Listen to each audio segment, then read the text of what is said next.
alone. You learn from grace, I learned from grind.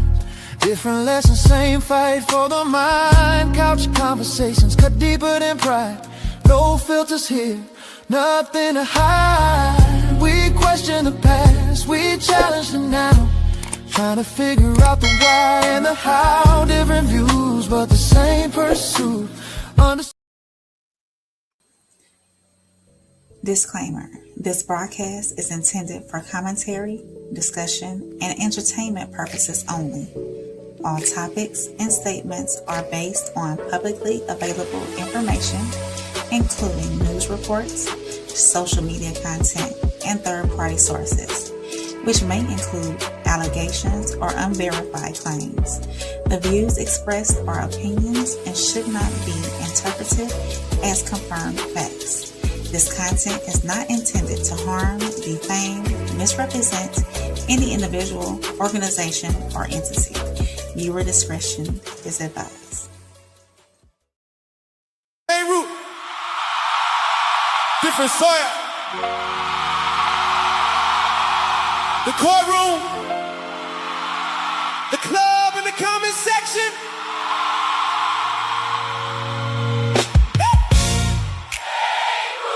Different soil. Everybody got opinions.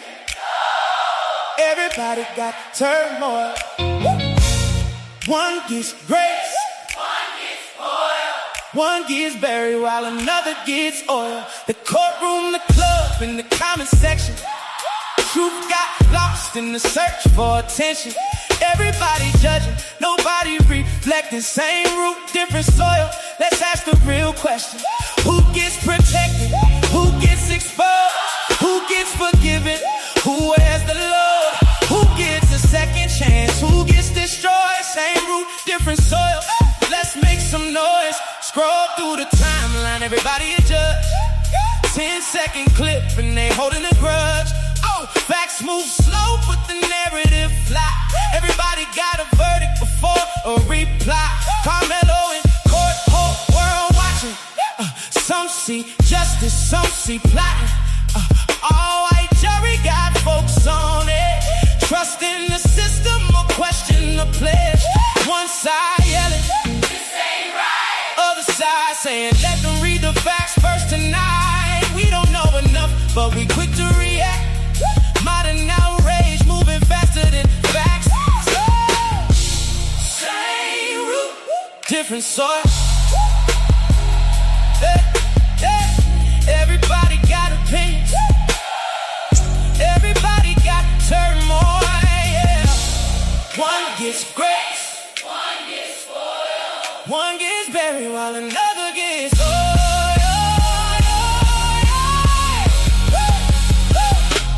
Latto spoke up, now the internet heat. Funny how honesty gets mistreated. People ask for truth until truth arrives. Then they attack the one who survives. Misery loves company, to so loop. Some people wanna see you lose your shoe. Smile too much, they call it fake. Cry too much, that's a mistake. Girl got flew out for a 24-hour stay. Now everybody got something to say. Some blame him, some blame her, but the lesson gets lost when the lines get blurred. Charleston talking love and folks get mad, cause real love ain't the fantasy people had. Love ain't flowers for the camera lens. Love is loyalty when the spotlight ends. Everybody wants forever these days, but nobody wants to change their way. Want kingdom results with temporary goals, looking for healing with unhealed souls. Club lights flash and the phones come out. Another viral moment for the crowd to shout. Man grabs a woman, tension in the air. Another brother stepped up cause he felt it wasn't fair. Now the comments ask what they would've done. Easy to be brave when the danger don't come. Hero or fool, depends on the view. Everybody got opinions, but what would you do? Oh, same root, different soul. Oh, one gets grace and one gets toil. The courtroom, the club, and the comment section. Everybody chasing validation and protection. Before you hit post, before you pick a side, ask yourself if truth is really a guide. Different stories, same condition. Maybe understanding beats division. Same root, different soil. Yeah. Same root, different soil.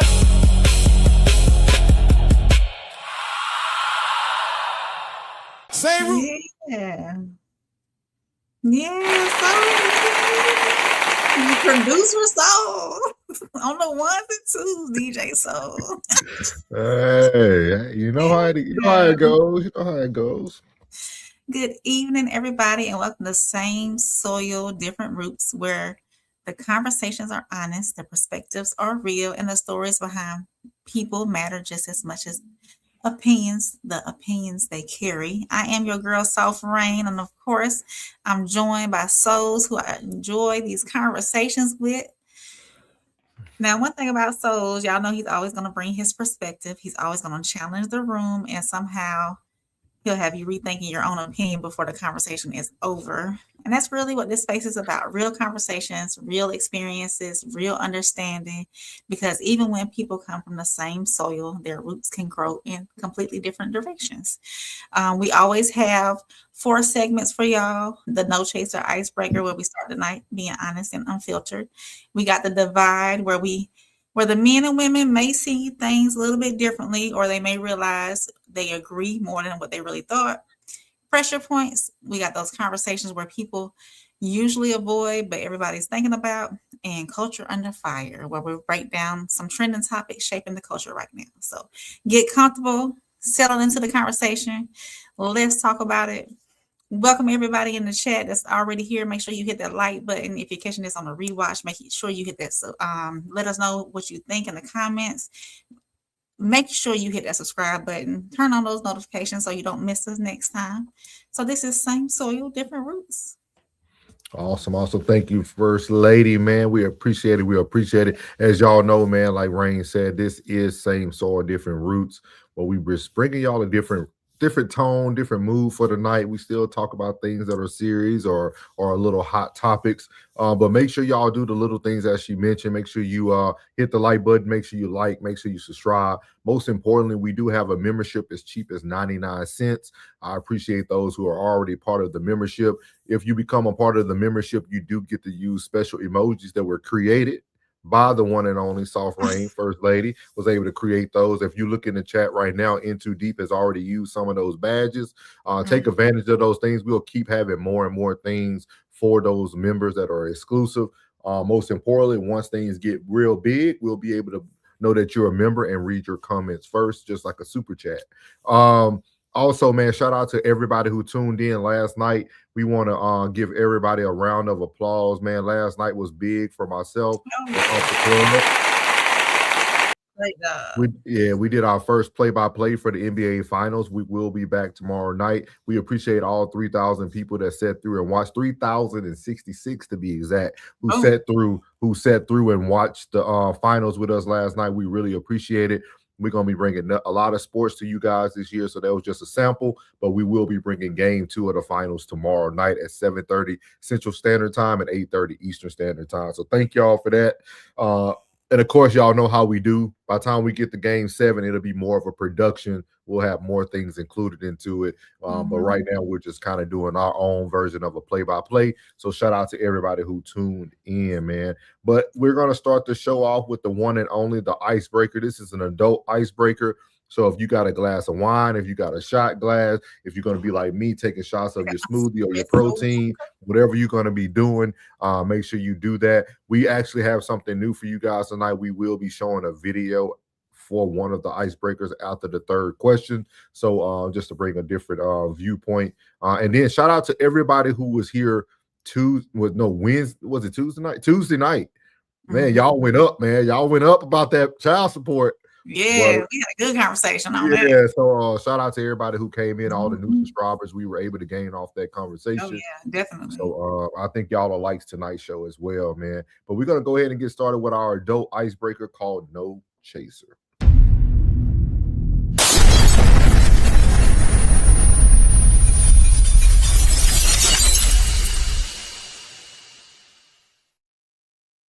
All right, y'all ready? Let me take the comments down for you, Rain. There we go.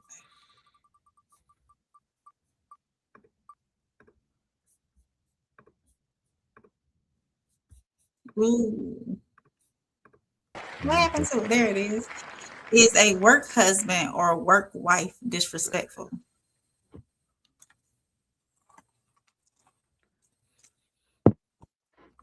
That's a yes for me. Very, very, very, Absolutely. very, very, very. But it happens. It happens more than you think. It Yeah. happens way more than you think. Oh, definitely, definitely. I think if you're single, it's different. You know, if both of you are single, then it's different. Is Then it? it's different. Yeah. But you don't think that work husband would eventually cause some tension for you moving forward? No, I said if both of you are single. If Yeah, the people but the you're not trying to be coworkers at single work- your whole time. You don't think that person will cause you some friction down the road? No. So are work husbands someone you really don't like? It depends on All the right. Jen said absolutely. Absolutely. Y'all see that pause by Ray? He said work hubby material. I see you into deep. We know I already into see, yeah. already peeping that. Penny said single for the night. It could cause some issues later on down the line. But if we're only doing this at work and we're not seeing each other outside of work, we spending lunch together. I buy you lunch one day, I bring you some brownies the next day, or something like that. I don't. Rain, how does one put in their application to become a work hubby? Like how does that work? Like how does that work? Maybe it just evolves over time. Oh, okay. Just nice gestures over time. I would think so. Oh, okay. Okay. Yeah. BG said disrespectful. If your real significant other can't know about your workplace significant other, it's betrayal. Oh yeah, definitely. Now, but the nuance, if both of them are single and they just partake in these things during work hours, being supportive of each other during work hours, then I think it should be okay. Then Jen Somebody said, said, no. heck no. Jen said, no. That means no. Yeah. All right. Then. Oh, y'all they already in this thing. No, single women will not clap quick to. He said, no, single women will not clap quick to. Will not. I'm assuming so they won't get it quick. Mm. He said you spend some of the most time of your life at work. That's what I'm saying. I think it could become the lines could become a little blurred. That could be tough. Yeah. You ready to spin again? Oh yeah, always go ahead. Right, let's roll it. Number two. Let's see what it got us.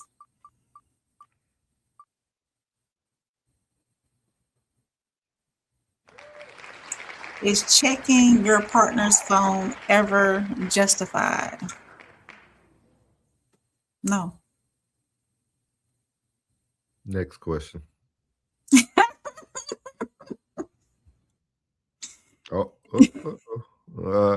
A side or part-time love always try to become the main. Some people consider mac and cheese a main now.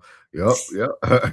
It can be an entree. It can. Yeah, but I don't think people should go through people's phones though. No, at all. Jen said, check mine. I don't think people should go through phones. I don't even need to pick up your phone. I don't need to answer your phone for you if it's ringing. Like I don't need to do none of that. I don't think people need to go through phones at all. He said, if you got to check the phone, I'm gone. Yeah. Nah. Can't drink for that one. No. All right, our last one, y'all. We're gonna let it spin one more time.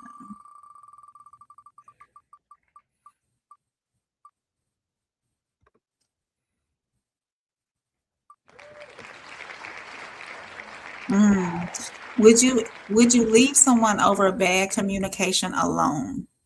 So if the communication is bad, would you leave him? No, because I'm a bad communicator.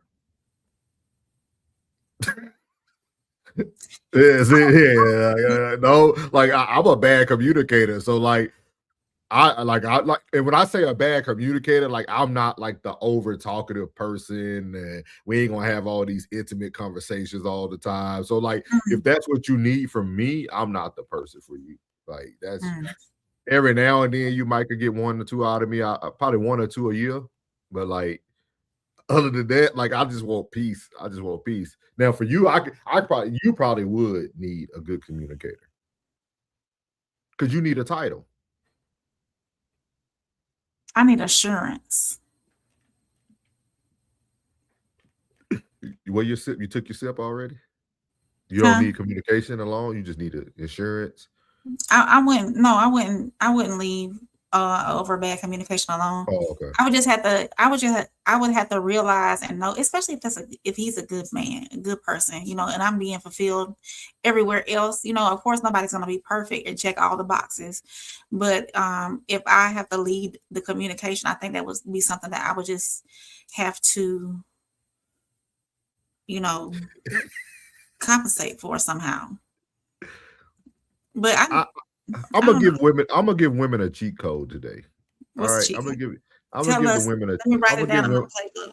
I'm gonna give women a cheat code. Communication with a man is all about timing. Okay. It's all about timing. Communication with men is all about timing. It's all about timing. And also, as a woman, once the man starts communicating, take what you're receiving. Don't ask for more. Just don't. Okay. Don't ask for. If he telling you something today that you ain't heard, just take it in. Don't try to get to the bottom of it. Like just take what he's giving you and lean on that. Or like, oh, okay, he told me that. That's the first time he ever told me that made him upset. Okay, I'm just gonna take that. I don't need to know the last time I made him upset about it. I don't need to know why this conversation even came up. Just take the information he's providing you and move forward. With it. Because I think that's why a lot of times men don't like to communicate, because the communication becomes this long dialogue, and it's supposed to be 2 minutes and it becomes 2 hours. And like, so that's my gem for y'all women, man. Take what they giving you. Take what a man's giving you at the moment. Don't ask for too much. Just take what he's giving you. And Too Deep said it's actually illegal to go through someone's phone without permission. If your spouse and you are paying for it, even if your spouse is paying for it. Thank you, In Too Deep. Thank you. It's gonna be a lot of court cases. I should be able to go through that phone anytime I get ready. It's going to be a lot of court cases. Thank you, In Too Deep. In Too Deep said, yes, I've done it plenty of times. The 2-finger salute. Peace out. Communication can be taught, learned over time. Now a deal breaker. Maybe he meant not a deal breaker. Oh, did you mean not, BG, or did you mean now? I don't know. He probably meant, you probably right. Okay. Yeah. Penny said only if the person doesn't want to learn. Okay. Jen said if you're gonna be a non-communicator, you have to be built different. Or a mime. Mime. You know the a mime. Oh. Yeah. But that's my gem for the ladies tonight, man. If you want to start, it's small dose. Oh, he said it's not a deal breaker. You're right. Yeah, not a deal breaker. Take your man's communication in small doses. Take what he's giving you and just let it roll. Yeah, Rain got you. So this last icebreaker is actually going to come from a video for you guys tonight. So as y'all see here on the screen, it says a man finds out the child he raised isn't his. Then his boys pull up in 5 cars deep to hold him down. So this is something I wanted to play stemming off of our passionate conversation on Tuesday night about baby daddies and child support and men this. So here we go. Man, look at that.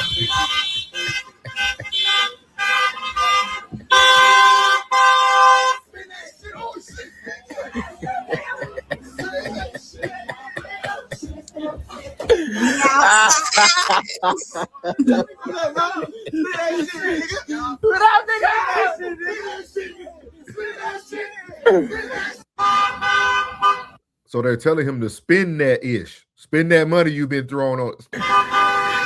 Man, look at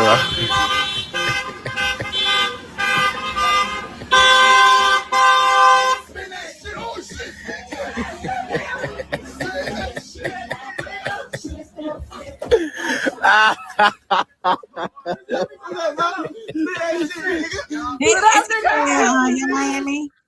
Yeah. Can you? I'm gonna tell y'all, if men don't got friends like this, they're not friends, bro. No. Look at that. They took his post instead of judging his post. Let me take this banner down so we can. Rain, can you see that post? It's too small. I got you. You got it. I got you. Let me see if this. Let's see here. Maybe if I can. Is that better? I got you. No. So it says, I'm choosing to get this over with sooner than later. Why?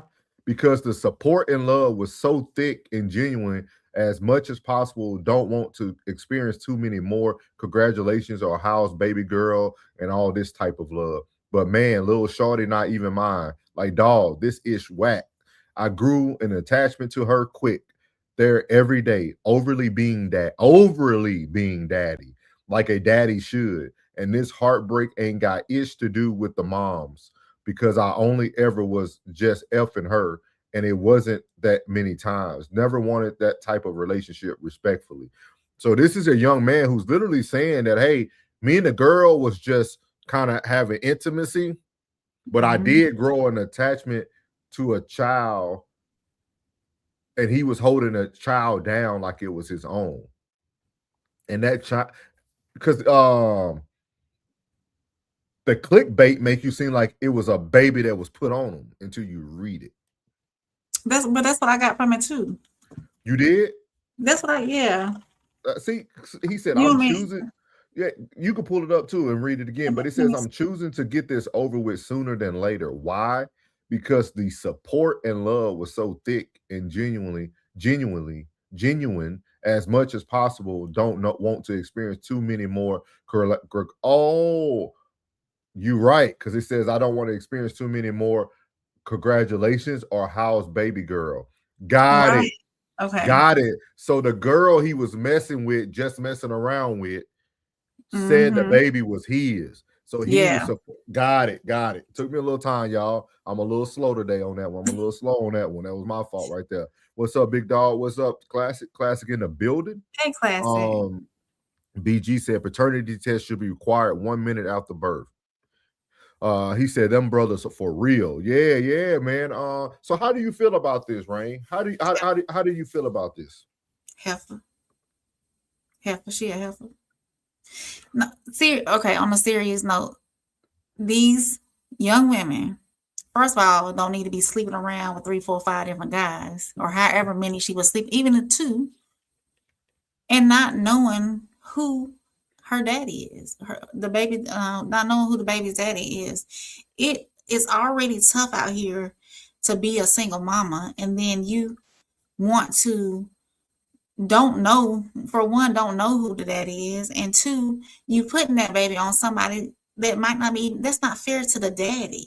That's not fair to that young man. That young man was building a relationship with that little child, and it's not fair because feelings get involved. Men are crushed whenever they find out that that's not their child. And it's a lot of cases out there where this happens. I know somebody personally who found out that the child was not theirs. Right. And these men are crushed behind that. So these women, they need young girls and women too. There's some grown women who have done this as well. They need to take more responsibility in knowing who they are sleeping with, one, and who they get impregnated by. So I said, who's fresh? Classy. He coming in with it. He said, Rain, don't insult them cows. I'm telling you, and but it's sad because they don't. But you know what's so fun? This is why I hope Miss Regina and Miss Washington slide through here tonight, man. I hope I hope they end up reaching out to you, man, so we can get them on But these are the topics that I would like to bring up as well. Like, we're quick to talk about bad fathers, talk about bad men, talk about child support, but then we don't talk about. That's why I said we gotta celebrate the good ones, man. This was a good one. This was a man that, hey, he took your word. He thought he smashing you. He took your word. Now he looking like a fool. Crazy work. Crazy work. They need some form of reparations for people who pay child support or support children that are not their own once they find out. There should be some reparations for that.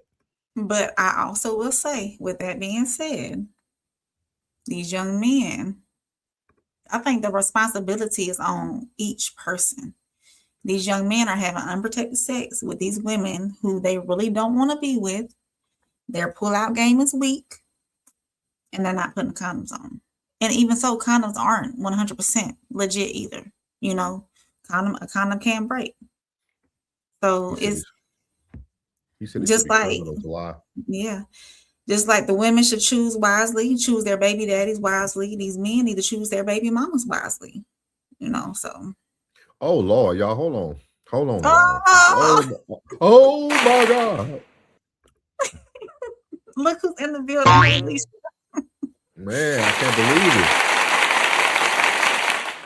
She said she knew that baby wasn't his. She know he was a good man, and she took advantage of it. And some women will. Yeah, some women will. Shout out to Alicia, man. Congratulations on your nursing. Congratulations. We ain't seen you in a while, but congrats. Go get that bag. Mm-hmm. You know what I mean? BG said that's real spill into deep, no pun intended. Yeah. She said, hey. It feel like a Saturday, don't it? It do, yeah. It feel like a Saturday. He said ninjas get victimized every day, B. Hey, big talk, man. But we appreciate it, y'all. We just wanted to bring a little video in for the end of Icebreaker. I know Rain is going to continue to, I think, put new things in there. She said, thank you. Been working them 12. Oh, yeah, they going to get their money back now. They going to get their money back now. That's one thing they going to do to y'all nurses. They going to get your money back. They going to get you with them hours now. They don't care. Once they pay you, they going to get them hours back for sure. But congrats. That's big. That's real big. But we appreciate everybody tuning in to the No Chaser Icebreaker, the adult icebreaker to start the show, man. But we about to get into some real good topics today. So here we go. Okay.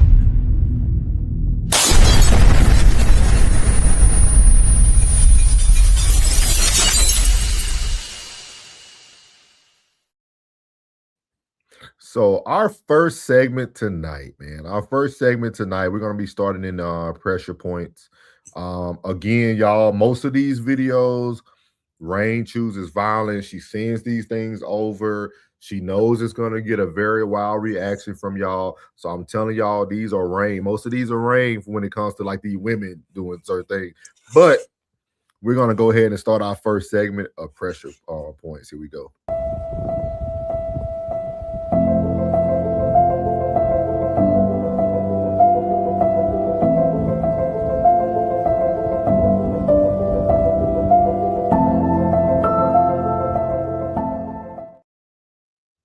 So in our first segment of pressure points, we have a young lady, as you can see by the banner. We have flights. So this young lady is coming back on the Instagram to tell everybody about her flight. A young man. I don't know the race. I predicted a certain race, but I could be wrong. But this lady was flown out for a date, and we're gonna let y'all hear how the date went, what happened, and I'm gonna let y'all kind of get your own idea of this. So here we go. I'm in the airport right now at the lounge on my way to a first date. Let me tell you about it. This is part 2 to Flued Out for a first date. I have never in my life had so many people request an update. First of all, I am alive and well. To reiterate, I flew out for a first date with a man who was an introduction from a friend, not a stranger. Safety first. Second of all, things got off to an okay start. He didn't pick me up from the airport, but he also didn't send a car, which I didn't love. But I gave him that feedback, and I'm confident that this will not be an issue in the future. Made my way to the hotel, and it was really nice. It's giving modern. It's giving chic. I did still have a bit more work to do. I'm an entrepreneur. The grind don't stop just because I'm trying to find a husband. 5 minutes. So this man arrives. I want y'all to know that the difference between that and this was only 6 minutes. Do not play with me. I can show you the timestamps as receipts. This was the dress that was approved by my mother, my aunt, and my grandmother because this was a communal activity. Made it to dinner. Dinner was really great. Great food, great wine, great conversation. Then we went to the show. Very successful. No recording allowed in the theater, and I was not trying to get thrown out of the symphony on my first date with this man, but here's the applause at the end. Come on, percussion. Then he dropped me back off at my hotel room by myself. The next day, he picked me up and we went to an art museum, which was really fun. I had mentioned to him the day before that I really enjoyed art, and he made a plan to take me to the museum. Once again, we love a man with a plan. Then he took me to lunch before dropping me off at the airport, and that was it. Overall, fantastic experience. I'd never been to the symphony before, and I love a man who can introduce me to some new things. We also had great chemistry and great conversation, and I was happy to be able to suss all of that out in person. Mom's about to pick me up from the airport. I had a great time. And the number one takeaway I have from this whole experience is that if you want different results, you got to do different shit. Like, I could sit at home and swipe on Hinge all day. We know how that's been going. Or I could just hop on a flight when a man wants to fly me out to meet me. So that's what I will be doing from now on. Do in different steps. Say hi. Hi, to whom? It's a video. Hi. Oh, hi. Mom is very delighted that I went on this trip. Yeah, I am. So I'm gonna play it one more time so everybody can see it on the bigger screen. I apologize. I had an X-ray and wasn't small, so I'm gonna play it one more time for y'all. I'm in the airport right now at the lounge on my way to a first date. Let me tell you about it. This is part 2 to flute out for a first date. I have never in my life had so many people request an update. First of all, I am alive and well. To reiterate, I flew out for a first date with a man who was an introduction from a friend, not a stranger. Safety first. Second of all, things got off to an okay start. He didn't pick me up from the airport, but he also didn't send a car, which I didn't love, but I gave him that feedback. And I'm confident that this will not be an issue in the future. Made my way to the hotel, and it was really nice. It's giving modern. It's giving chic. I did still have a bit more work to do. I'm an entrepreneur. The grind don't stop just because I'm trying to find a husband. 5 minutes. So this man arrives. I want y'all to know that the difference between that and this was only 6 minutes. Do not play with me. I can show you the timestamps as receipts. This was the dress that was approved by my mother, my aunt, and my grandmother because this was a communal activity. Made it to dinner. Dinner was really great. Great food, great wine, great conversation. Then we went to the show. Very successful. No recording allowed in the theater, and I was not trying to get thrown out of the symphony on my first date with this man, but here's the applause at the end. Come on, percussion. Then he dropped me back off at my hotel room by myself.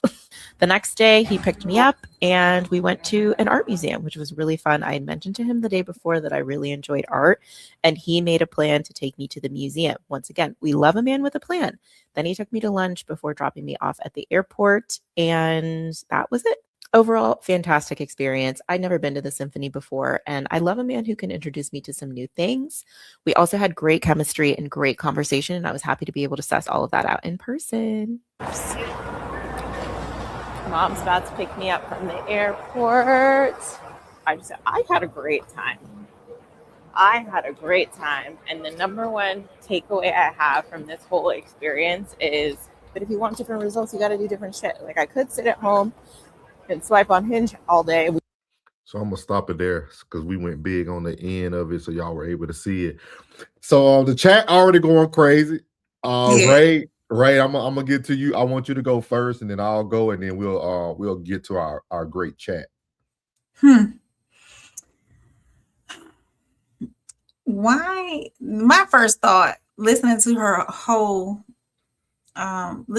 video, is why complain about being picked up from the airport or sending a car from the airport? I mean, the guy, he bought the ticket for her to come to him. He's paying for her hotel on top of everything else that goes along in that date that they're having, the symphony, the art museum, dinner.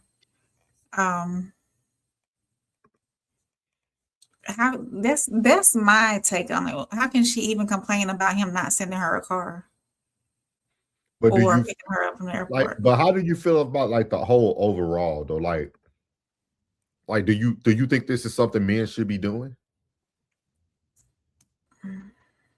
If they want to do it, then why not? If they have the means to do it, then why not? If it's long distance.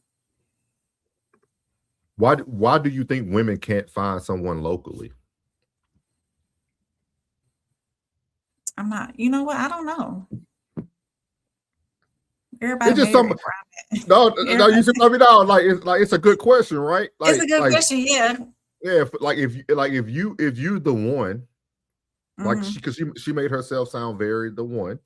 Yes, I'm an entrepreneur and I'm doing this and doing that. Entrepreneur. I did this in 5 minutes. Your hair look a mess. She didn't get a fresh she's a natural woman. She didn't get a fresh retwist before she went. Unsatisfactory. That her not getting a fresh twist to go out on a date is just like me not sending you a car. Hey, we got to meet somewhere halfway here. Obviously, he enjoyed her naturalness.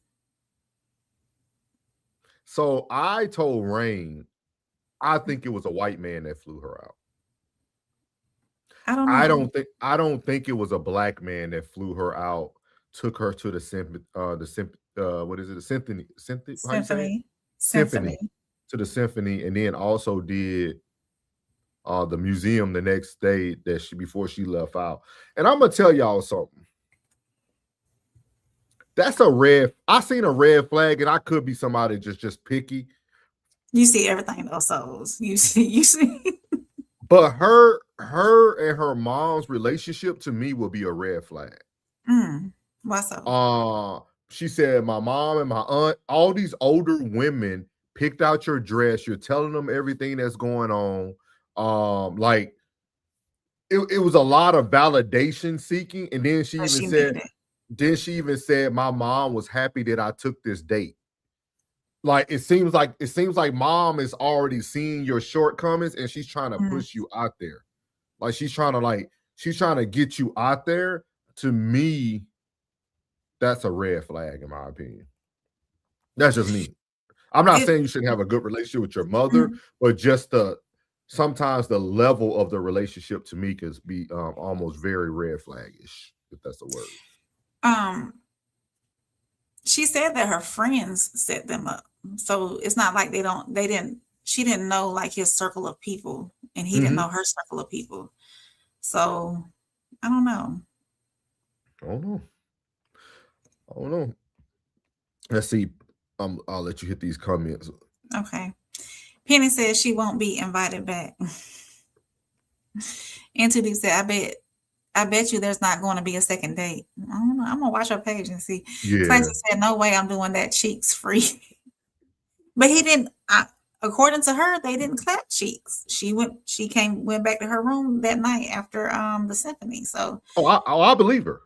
Yeah. I believe it. Classy just saying there's no way he would have been that guy. Right. Yeah, but I believe you. I think I don't think he got nothing. Penny said, I bet you she didn't have the funds to make it back, and she complained about the car to the hotel. Going to the hotel. Yeah. I don't know. BG says she's not going to find no one she wants anytime soon. The end. You think her expectations are too high? Classy said, I see why she is without a man as we speak. What's your thought? What's her class?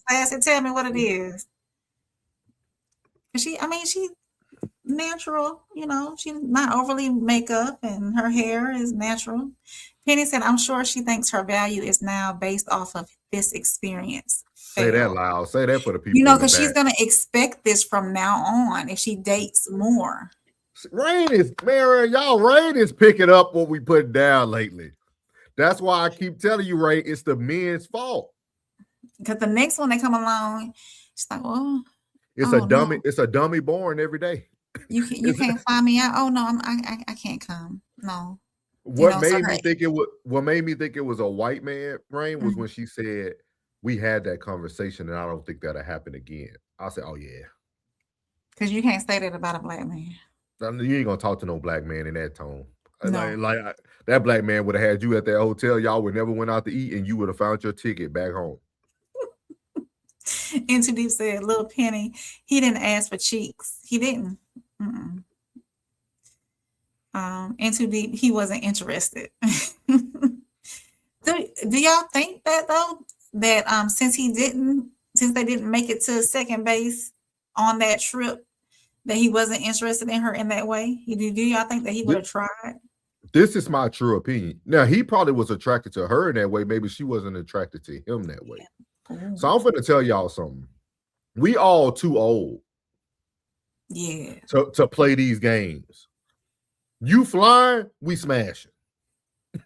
like we too old for that. Like we once you get over that 35, no, I would say 30. Once you over 30 and up, all this, I don't have sex on the first date. Now, if you like her sexually and physically, and he like you sexually and physically, y'all just need to do what adults do. Be safe, wrap it up. But just do what adults, if that's what you want. Don't hold back thinking that you're going to receive something more because you held back. I'm telling y'all, there's a lion hunting another woman right now. Like, And Too Deep said, I'm not flying females out. I will go meet them where they are at, but I will never fly one into town again. Oh, you did tarnished. It before. Tarnished. Man, and today we got to have some conversations, man. Hey, you know what? We need to talk about that. That's going to be a good topic. Going on out of town trips and getting flued out and stuff like that. We'll find that up. We'll do that for the next show. Jen said, too many bodies to hide. Ooh, she has a reputation. That's probably why she can't find anybody in town, that she has a reputation. She was answering that whenever you asked that question. Oh, okay. Classy says she's single for some reasons. Classy said 1,000,000% white. Yeah. Look at that. Jen said white for sure. For sure. For sure. And if he's not white, he might be white adjacent, you think? Nah, he white. Yeah, okay. Penny said, ain't hinge free. It is. She on that good dating site. Jen said, and he was older. Had to be. He probably was that man that sat at the table and made that video we did last week about loud black women. BG said, I'm bald. If I showed up without a fresh shave, it would have been a problem. Thank you, BG. Thank you. And Too Deep said, not to mention, I cannot stand people who vlog their life and put it on the internet. That's a red flag for me. I'm out. Man, she wouldn't even have made it to dinner. Oh. Classy said she requires too much. She's most likely not worth what she has to offer. So Classy, what do you think? What do you think that she required that was too much? Because I agree with you, but I want to see what it was, because I was shocked when Rain even said that her complaining about the car was too much. I didn't expect that from Rain. I thought Rain, y'all know Rain be on some other stuff sometimes, y'all. I thought Rain was like, yeah, he know better than that. He should have sent the car. Like, that's dope. That's dope right there. I didn't think you were gonna say that. So I'm proud of you today. For real. I mean, you done flew me out and you got the hotel ready for me. I know we're going to dinner. No, we're going to the symphony because we talked about it. So why can't I pay for so you cool because the plan has already been put in place? Yeah. And if he didn't mention to me in the itinerary, he probably, hey, I got your flight ready. You know, I'm going to be putting you up at this hotel here. Here's the address. She should have known then that she wasn't getting a car to pick her up, you know. But you know why I can tell that she's a struggling entrepreneur. Why is that? Because of her questioning that. So think about if you got a high value man, right? He's busy, he's working. He already did everything on the front end to get you there. You just got to show up. You just got to show up for the rest. Like a busy man might. Let me tell y'all women this. I'm dropping gems tonight. A busy, successful man will forget some things. Oh, yeah.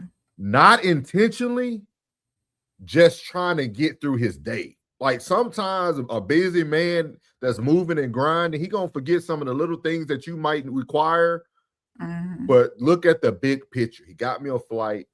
He got me a hotel. He showed me where we're going. I know we're going to the museum the next day.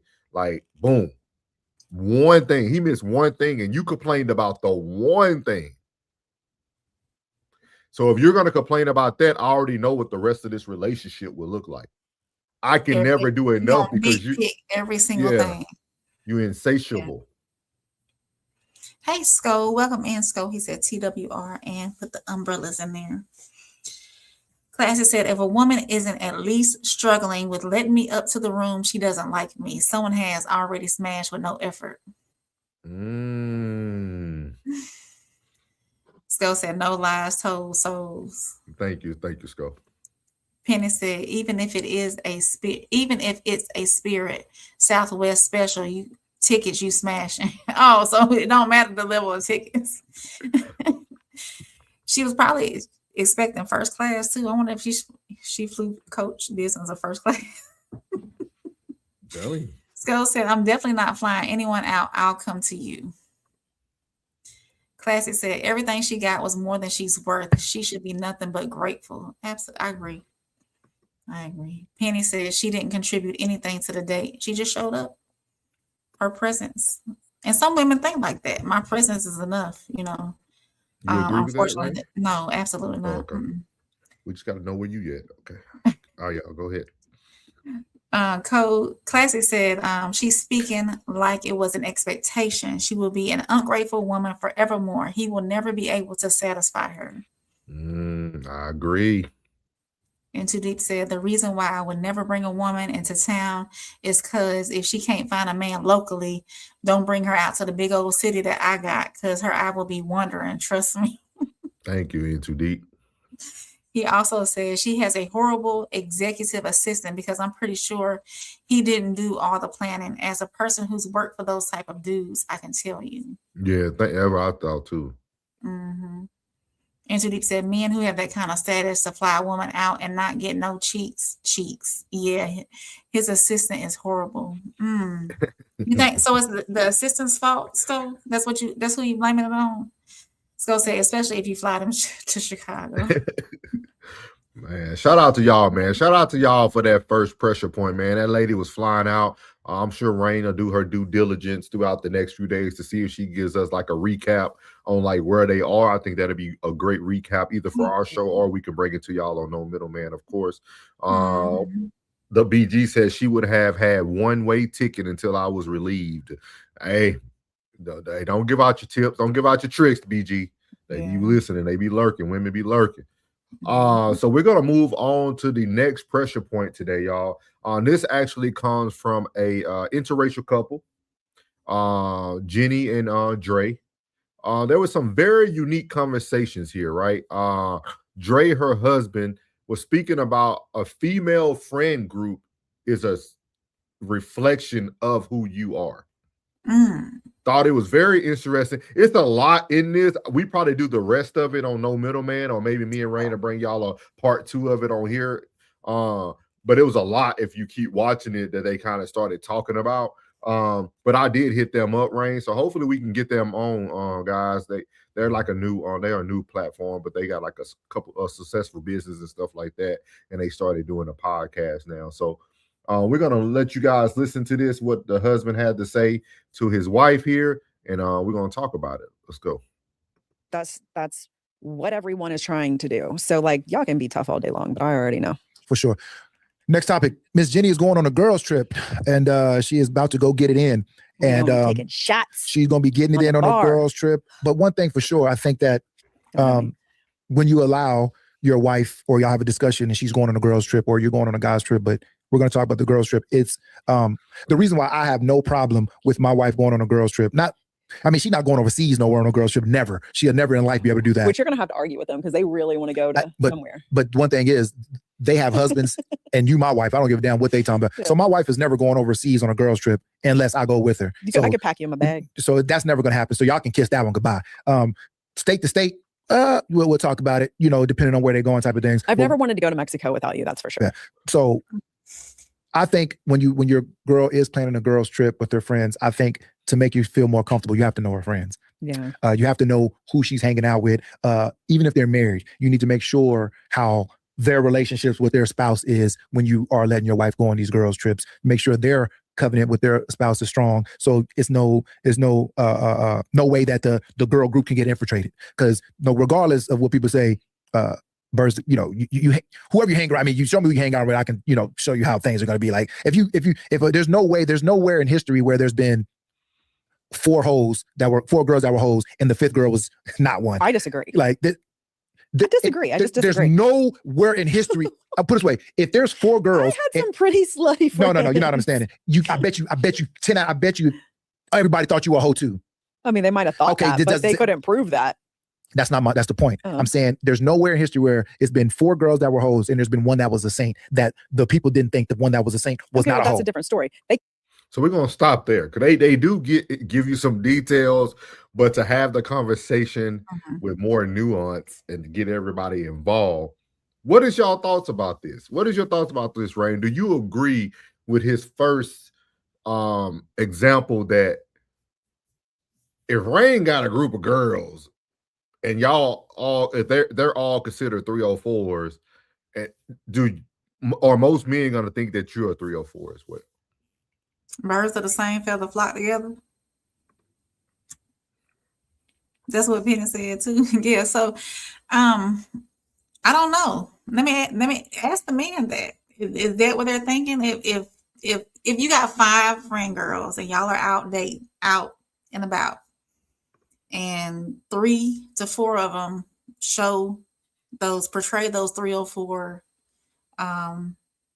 traits, are you gonna think all of them are 304s? That's a man question. I personally would not be hanging out with 4 other 304s. I'm not gonna be in that friend group. I'm not gonna be the one looking at these other girls being silly, taking all these shots, shaking their booty everywhere. That's just not me. Class said she just told on herself. Respect yourself, King. Go be great. Which part, Classic? Which part you talking about? Which part? He's talking about like he just asked her if the other 4 women are 304s. Does she the same question you asked me? Does she think that the outside people think that she is the 304 too? And she said, you can think that, but I'm not, type deal. And Too Deep said, I'm going to be nice since you're trying to get them on the show, but I know something y'all don't know. Oh, did you hear what she said? No, I listened to it. I listened to it all. I listened to it all. And Too Deep, say what you want. Hey, somebody going to get on the show. If a comment stops them from getting on the show, this ain't the panel they want to be on regardless. No. Like, this is not the place for you. Go ahead. Like MTR said today, we can have a disagreement and still debate. You know what I mean? Yeah, Into Deep. Yeah, I would definitely want to hear what you just said. Class said, "Don't believe the lies, bird of a feather. The one who claims she's innocent is just low key with it." Queen Chameleon. Easy prey. Little Penny said. Sko said, "My woman shouldn't have 5 female friends, and she darn sure not going to go on no girls trip. Only trip she taking is with me." Can I ask y'all fellas this? Because I know you don't mind, do you? So I don't care, bro. See, I knew it. I knew it. Go. What? You're extending your stay? Oh my God. Do you need me to tell you? Oh, no. Oh, no. Like, what are y'all talking about? Like, I want to hear from other men, though. I'm different, so I'm okay with all that. Like, but why do men not want their girls going on girls trips? Because they claim it goes down on these girls trips. These girls are out here, girls gone wild type deal. Y'all remember the show Girls Gone Wild? Yeah, they made a whole song too. It said it goes down in the DM. Yeah. I mean, so like, you think they got to go all the way overseas on a boat? You know what I mean? Like that stuff baffles me, man. Like, if a person's going to mistreat you, they're going to mistreat you. It's nothing you can do. It's nothing you can do. Like, it's nothing you can do. She might take a long bathroom break one day. You think she just in the bathroom. Things can happen quickly, guys. Things can happen quickly. I got to hear this for the men though. Why y'all don't want women going on these girls trips, man? I want to hear from the men. You go ahead. No, do your thing. Do your thing. Okay, You know, BG said 304s don't like it when they have that one successful friend. They everything to remove a queen from her throne. They do everything to remove a queen from her throne. Also, you think they put those influences on the one girl that's doing right? The one lady that's doing right, yeah. Penny says shooting gallery, you can miss and still hit. Penny said if she not a 304, then she got picked up on sale. Wait. And Too Deep said, yeah, listen to the end where she says they might think I am, but they don't know. They can't prove it. Yeah. It goes deeper than that. Like, he actually starts double talking later. Like, you got to watch the whole thing. Like, if y'all get an opportunity, I would say go watch the whole thing because they both have their own nuances of it. It was a good conversation. We watched the whole thing today. It was actually a good conversation. And Too Deep said, yeah. Oh.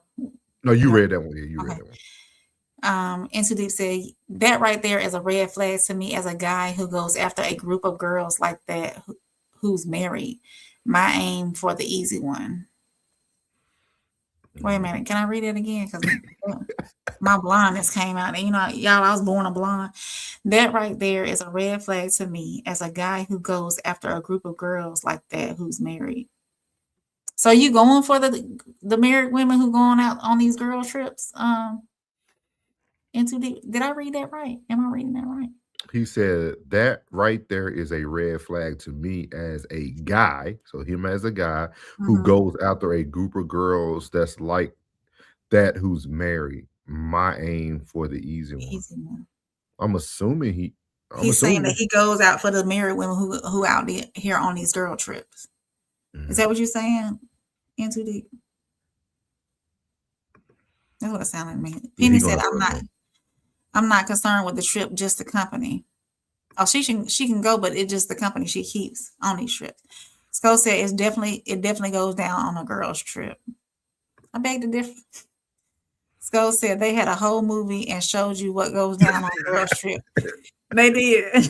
They did. Hey, Sko, the propaganda. What's up, Cell Dog in the building? He said, what happens in Vegas stays in Vegas type ish. Oh. Sko said, well, seeming as how my wife friends are single, she for sure not hanging out with them like that. They don't have anything in common. Okay, then. Classic said, ain't nobody trying to know she's getting bust down by a random in a Caribbean island of their liking. Because for most men, that's the reality of that situation. I feel you, Class. I feel you. BG said, I don't mind my wife going on a trip. She better not let a 304 trick her off the throne. I'll put her out there with the peasants. All right, yeah. Hey, Steven. Welcome in, Steven. What's up, Steve? Yeah, make sure you hit that subscribe button while you're in here. Most women hang around 304s and have bad influence around them. And if you're around them, you will end up like them eventually. We're going to talk about that. Let me start it. We're gonna run back to that tonight, Steve. Y'all make sure y'all put 304 if you can, please. Yeah, because I slipped. Good. He said, good women separate themselves from the bad. And Too Deep said, yeah. So you were saying it right, yeah. Sko said, guys go after married women just like women go after married men. Okay. Steven said, I would never trust a woman on a girl's trip. We breaking up. That's crazy. And Too Deep said, I be in Vegas and rain comes on the plane. Rain comes off, I think. Oh, comes off on the plane, yeah. He said, got you. What's up, Steve, though? Shout out to Steve, man. Shout out to Steven in the chat, man. Y'all show Steven some love in the chat. Welcome, Steven. I do want to go back to this before we move on to our next segment tonight. Steven said most women hang around 304s and have bad influence around them. If you're around them, you will end up like them eventually. That's hard for me to believe that. I can't. And the only reason why I'm saying that more from a standpoint of like, let me say, shout out to our boy. I'm gonna say Classic, for instance, right? Classic is someone who eats clean, works out, take care of himself. Classic seemed like he can hang around with 500 guys that's all 600 pounds, and every day Classic still gonna wake up, eat clean, go to the gym. I think the woman that becomes eventually what her friends are, she already was that anyway. I don't think your influences make you who you are. I think your influences push you closer to who you were anyway. You know what I mean? Like that's my opinion. Like I feel like if you choose a certain life and you're around bad, for instance, for myself, right? I grew up in the hood. We grew up around gang members, and I mean, I had 18 years of my life to make bad decisions, but I chose not to make bad decisions. Like I feel like you can do something. See, Classic, yeah, they're like he said 100. Like I just don't see it. I feel like that woman that's influenced by that bad influence, she's already has that 304 in her soul. It's already in her soul, dog. Sco said if it's like married people are prey for single people. Yeah. You know what it is, Sco, though? Married people don't look happy. Ooh. A lot of married people don't look happy. Like, have y'all ever been on a trip and seen like a family and you see the dad and the mom, they supposed to be having a great time at Disney, the kids stressing them out. Daddy looked like he just dragging all the cooler and all the stuff, the umbrella under his arm. Mama looked like she ain't bathed in 3 days. And like that to a man, that's easy. That's an easy attack because that person's at their weakness. They're at their lowest. Like you don't see it's very rare. And I'm not talking about on social media, because on social media, every couple looks happy. But when you see people in real life, just go. If you travel a lot, you'll see it.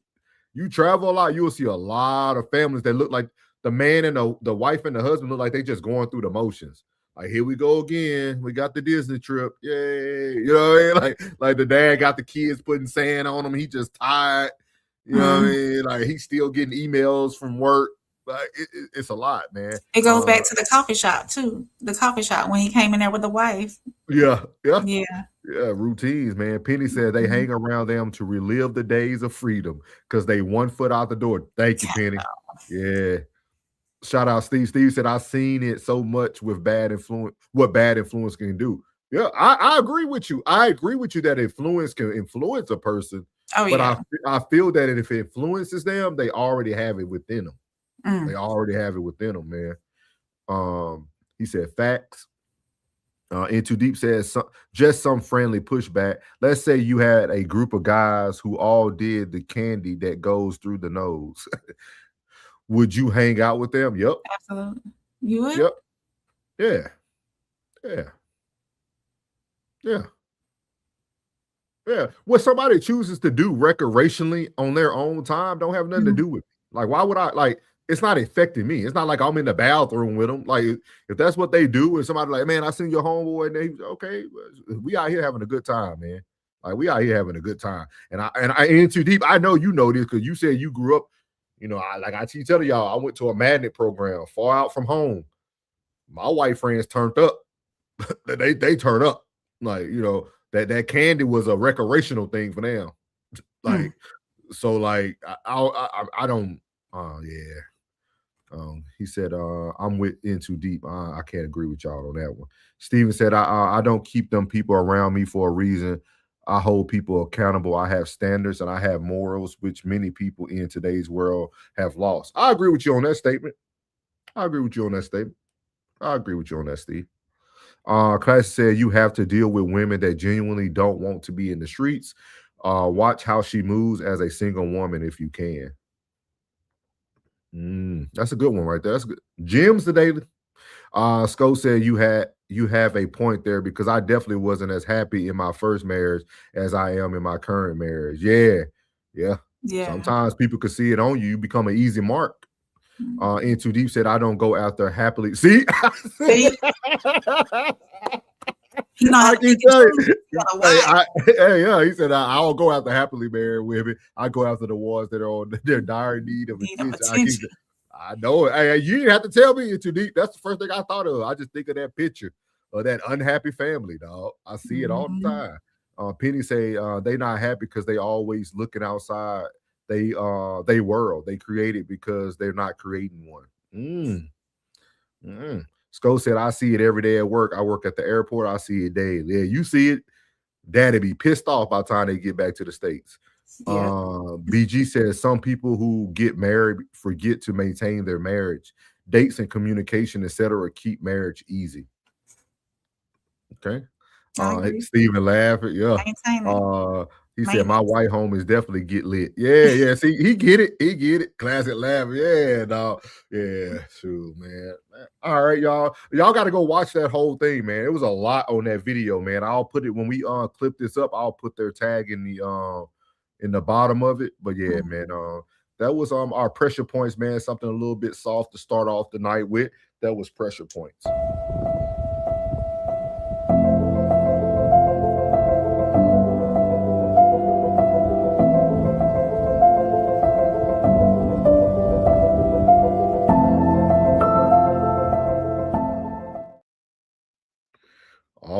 All right, man. That was pressure points, man. Y'all make sure y'all do that housekeeping tonight while y'all are in here. We seeing people come in and out of the show tonight. Make sure you hit that like button, subscribe to all channels, and super chats are open, and also memberships are open as well.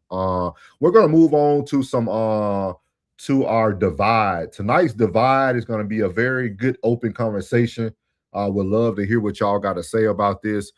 For y'all who are living under a rock, we're going to be talking about the Karmelo Anthony trial.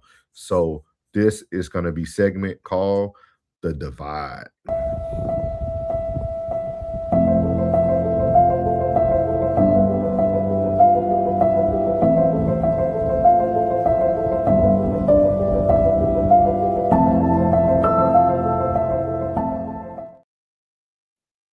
So here in the divide today, we're going to be talking about the all-white jury, and then we also going to go over to Charleston White to close out the segment today. So y'all make sure y'all listen up here, and I want to hear y'all take on what's going on with Karmelo Anthony case and the all-white jurors. Here we go. Hello, everybody. I'm Heather Hayes. And I'm Steve Eager. Within the last hour, a jury has been chosen to decide the closely watched murder trial of Karmelo Anthony. More than 500 people were on the list of potential jurors, but the jury will not include anyone who is black, despite this case being racially charged. Fox 4's Alex Boyer joining us now. Alex. Hey guys, good evening. That's right. And I can tell you that a court spokesperson confirmed that there are indeed no black jurors on this panel. And I can tell you that before this jury panel was seated, the defense objected to 3 black women being struck by the prosecution. Now, the prosecution contended that it was due to the fact that the women were educators, noting that this incident happened at a school function with young students. The defense then pointed out that those were 3 of those were 100% of the available black jurors in what's called the strike zone, adding that the state struck all 3. The judge went out and reviewed their questionnaires and came back and said that the defense's challenge to the 3 jurors being dismissed was denied. The judge said the court found that the state had non-racial means to strike the jurors. Now, background, Karmelo Anthony, 17 at the time, is accused of fatally stabbing 17-year-old Austin Metcalf last year at a Frisco ISD track meet. Anthony was reportedly sitting under a tent for a school that he did not attend. Witnesses say the two got into an argument and Anthony stabbed Metcalf in the chest. Metcalf died in his twin brother's arms. Police said that Anthony told them he acted in self-defense. Now, this case has become racially charged, fueled in large part by online speculation, rumors, and misinformation. On Wednesday, attorneys for both sides got an hour and 45 minutes to question the reduced poll of these potential jurors. They were questioned on their views on a variety of topics, including race, how they felt about serving on this case, and if they would hold it against the defendant if he chose not to testify on his own behalf. The defense also tried to gauge if the potential jurors would be uncomfortable giving Anthony a lower sentence if there is a guilty verdict. I talked to a jury consultant about the process so far. It's an excellent team on both sides. I believe Bill Worski has, he's a veteran prosecutor. He's tried some very high-profile cases. And then Toby Shook has been both a prosecutor and a criminal defense attorney. And then Mike Howard is an excellent criminal defense attorney as well. And they, along with the DA, it's going to be a very well-tried case. And I did speak with Allison Richardson before the jury was sat, so I did not have a chance to ask her about these late-breaking developments. Now, this high-profile case continues to draw supporters and spectators to the Collin County Courthouse. We saw another group of folks demonstrating at the entrance of the courthouse this afternoon. We expect that to continue throughout the trial, which the judge hopes to have wrapped up by the end of next week. And I can tell you that 19-year-old Karmelo Anthony was in court today for the proceedings. He was wearing a suit with a tie and a purple shirt, which is also the color many of his supporters have been wearing. He did take some notes during the proceedings. I can also tell you that there does appear to be some minorities on this jury panel. Again, however, none of them are African American. Opening statements begin tomorrow at 9 a.m. Back to you. Okay, Alex Boyer in Frisco. Thanks. So there you have it. Karmelo Anthony jurors have been selected. No African American jurors have been selected, but they do have other minorities present. I wonder what the ratio is. Yeah. But what is your thoughts about this? What is your thoughts about this?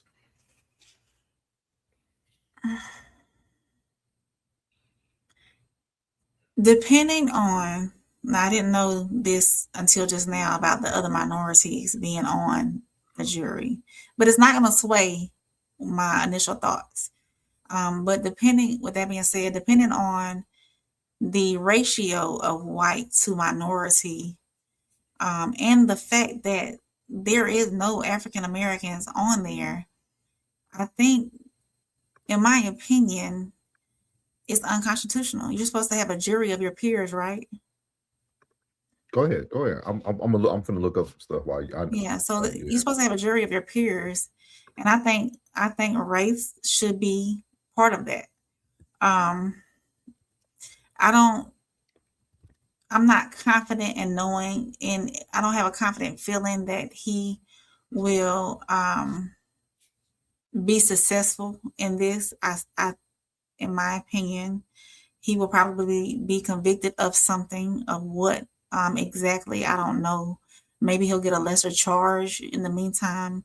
But it, to me, is looking unconstitutional. It is not unconstitutional. How so? I'm finna read it for you. I wanted to make sure I pulled it up for. Here we go. Okay. I'm gonna read it for y'all. I looked in here and then we go. No, we gonna pull it up on the screen. We don't hide anything from our fans.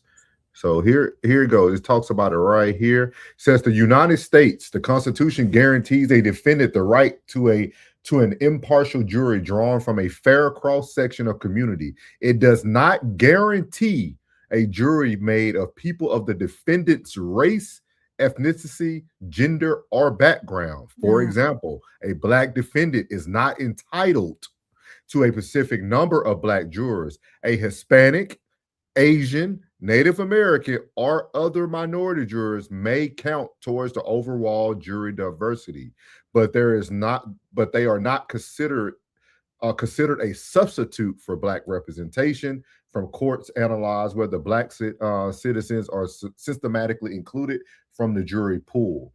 So, with that being said, his Constitution, nothing happened there. This is not unconstitutional.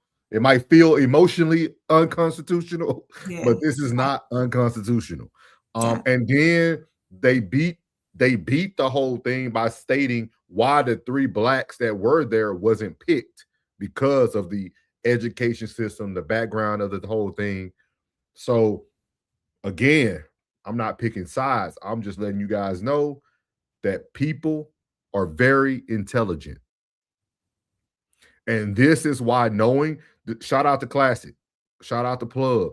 This is why knowing the real spiel, knowing the code languages, knowing the meaning of words, this is why it's important. This is why it's important to know what's really going on in the world and really research and not get so emotionally invested into things and just follow everything by the book, because that's what the white man is going to always do. He's going to go to the book and find that little small print that nobody read and say, hey, wait, we got to tell them why we didn't select them 3 women over there. They Black now. We got to, okay. It said that we can get them if they, okay, all right, we know how we're going to now explain it to the public. So people who are educated or intelligent enough to go look it up and feel that it's unconstitutional, they're going to read something and it's going to say something different. This is why I always tell people everything we say is so important. And this also, you can look up the discriminatory way under the rules established by the historical event of Baston versus Kentucky. So you can go, it'll go explain a little bit more to y'all how this all came about. But it's not unconstitutional. I know some people are going to feel like it's not fair, but life isn't fair. So I don't understand why we start using these words in our day-to-day rhetoric today. Life isn't fair. That's what y'all would tell anybody. There was something said, if y'all paid attention to the news guy, he said something about 3 minutes in, he said, no, the lady said it, that was talking about the different defendant and the prosecutor. She said that they had already discussed too, that if he's found guilty, he will get a lesser sentence. Did y'all hear that? Is that stayed in stone? Or was it a possibility? I think she overtalked. I tell people, if you let people speak long enough, they'll say stuff they're supposed to be saying. She even said, she was pointing out like how both sides have great people, right? And then I want y'all to also see how small that group outside was. I don't think that's the only area though. But a year ago, the whole world was in outrage. Right now, there's probably like 3 to 4 black YouTubers still talking about Karmelo. Freezy's one of the top ones. And this is why I tell people, man, in our society, all they need is a little time. You give them a little time, our attention span is so short. Our attention span is so short. Like, I can't wait to cover this. I've been waiting for it. I know we talked about it on No Middleman. I know me and Plug talked about it when the first incident happened. Me and Plug was actually out that night. We was at Walk-Ons eating, and we were talking about the whole case and stuff. Like, you got a memory like an elephant. Yeah. But we're gonna read some of these comments. I know people getting upset. I know everybody got their emotions involved in it. But I'm gonna give my point at the end. Into Deep said, pissed off by hey fellas. To keep it spicy, you might want to do some role playing there. Oh, he's talking about our last time. That's from our last time. Okay. I'm like, Into D, where we at? Unlock it. Oh, okay. Shout out to Into D for letting you guys know how to unlock some future content. And make sure y'all hit that like button. Remember, it is free. It is free. He said it's spooky. My boy Class said it's spooky for Melo, y'all. Pray for Melo. Homeboy is going down. I get called for jury duty all the time. Lil Penny said, do it. Mistrial jury of my peers is constitutional. We just read it, guys. He said, I was sued it out of, you can't. We just read it.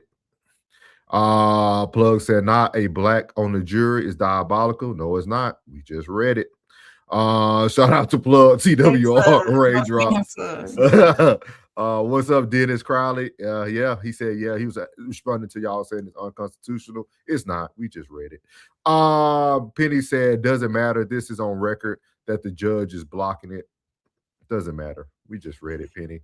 Plug said the country is so corrupt. I can't believe I served this country. Plug, it's okay. What is it, Rain? We just read it. It's okay. It's already out there. It's already out there. It's already ages so well. Into Deep said, Into Deep said it's crazy because there are not many minorities of African descent in my area, so I get hit all the time for the race. Yeah. And he's in Frisco, Texas too. It's not a lot of them out there either within the strike zone. For those who know about Texas. He said, I'm sorry, but those black words on white paper is BS. I get it, BG, but it has been read. It is still unfair. Plug, you know life is not fair, sir. Penny said, not entitled, yes, but as soon as they made it public, they won't have one. It creates bias. How can I not get emotional about this BS, bro? Come on. Nah, why are you getting emotional? You gotta that's why we can't help our people. We too emotional. They help their people because they stay intelligent. They look at the black and white. We refuse to accept the black and white. But then we want to judge people for going black or white. No pun intended. Doesn't mean it's fair. Life is not fair, plug. He said, so that they know how is it corrupt? How is it corrupt? I need y'all to cover it a little bit more. This like a woman saying, now I'm lost today now. In Too Deep said, I think the question was asked if he was found guilty, would there be an opportunity for a lesser charge of time? Yes. Yeah. And that's what the lady said too. He said, don't start with me now. You know good and darn well I'm serious about that. Hey, it don't matter how serious you is about it, plug. That black and white stronger than our feelings, man. He said they created this bull and nah, man. This is my thing. This is my thing I've been telling everybody. At the end of the day, every action has consequences. Every action has consequences. Regardless if he was defending himself, someone still lost their life. You can take away the race in this situation. Somebody still lost their life in the situation. The best thing I thought of previously when I was thinking about this is y'all seen people, I had a good friend in high school, my boy Adrian. Adrian did over 15 years in prison for vehicular manslaughter. He was driving fast one night, got in a bad car accident, and our schoolmate died in the passenger seat. I don't think he was driving fast to kill the guy on purpose, but he still had to do the time that was resulted with the crime. I don't understand why we don't want to accept that people have to face their consequences. Here we go. We ain't doing this slavery talk. We're not doing it. We're not doing it. Every action has a consequence, guys. Every action has a consequence, man. Everything. He said, I think it's higher than what we're all thinking. This is PSYOP stuff. Look at the midterm elections. There's always some kind of triggering event between black and white. Oh, yeah. And we talked about that on No Middleman. We talked about this. We said exactly that. But my biggest thing in Too Deep is that we don't fight long enough. We don't fight long enough. We do not fight long enough. This been a year, dog. This been a year. These kids have graduated high school. The twin brother that's still alive walked across the stage and got the diploma. It's been a year. And nobody wanted to talk about it. Everybody just let it fall to the wayside, except a few creators out there. And that's my thing. I feel like people only get to an uproar now because of down the jurors. Y'all didn't care. Y'all always still going on cruises and worrying about Carnival Cruise not playing rap music. Y'all was doing your William fans, yeah. Hey, y'all was doing a lot of stuff throughout this year. Y'all was doing a lot of stuff other than worrying about Karmelo Anthony throughout this year. And y'all know I kept the files on No Middleman because I talked about it every week. I kept saying, man, they ain't worrying about this. But we talked about this on No Middleman. Y'all will catch it on the rewind. Mm-hmm. I'm telling y'all, we talked about it. Penny said, yeah, I'm trying to find the fine print. I hear you on being constitutionally correct. Come on, souls. You know how they're going to. Hey, don't come on, souls. No, man. This is life. This is life, dog. This is life, man. This is life, bro. This is life, man. He said, I want all the smoke. You go up in front of that courthouse, plug. Take the week off.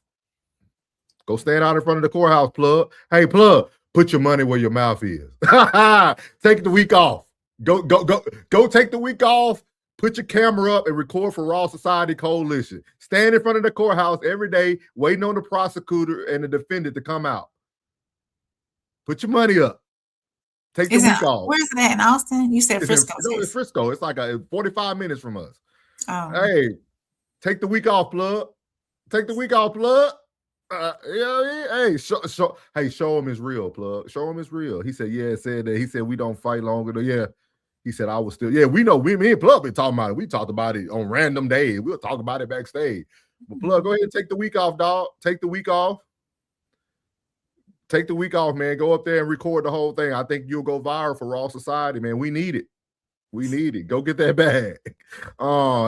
He said, what he said? He said, oh, don't congregate.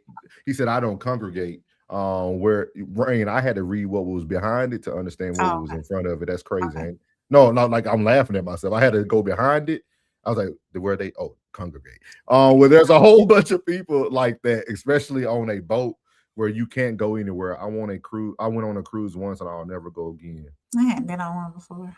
He said, I knew he graduated, enrolled in college and all. It looked good on paper. He said, so talking like we supposed to fight the case. No, Classic. I'm just saying, Classic. I'm just saying, man. I'm just here trying to see where everybody really stand on the whole thing. Plus, said we up. Melo and his team are on their own, bro. Hey, Classic. It is what it is. I can hear him talking. When he says stuff, I can hear him talking. Yeah. He said, so it's set in stone, no more slavery talk. It has no effect. I'm trying to understand. No, I just don't think that going backwards is helping the people that we're trying to move forward. Don't let that go over your head. I think we all understand slavery. I just don't think going backwards helps the people moving forward. That's my thing.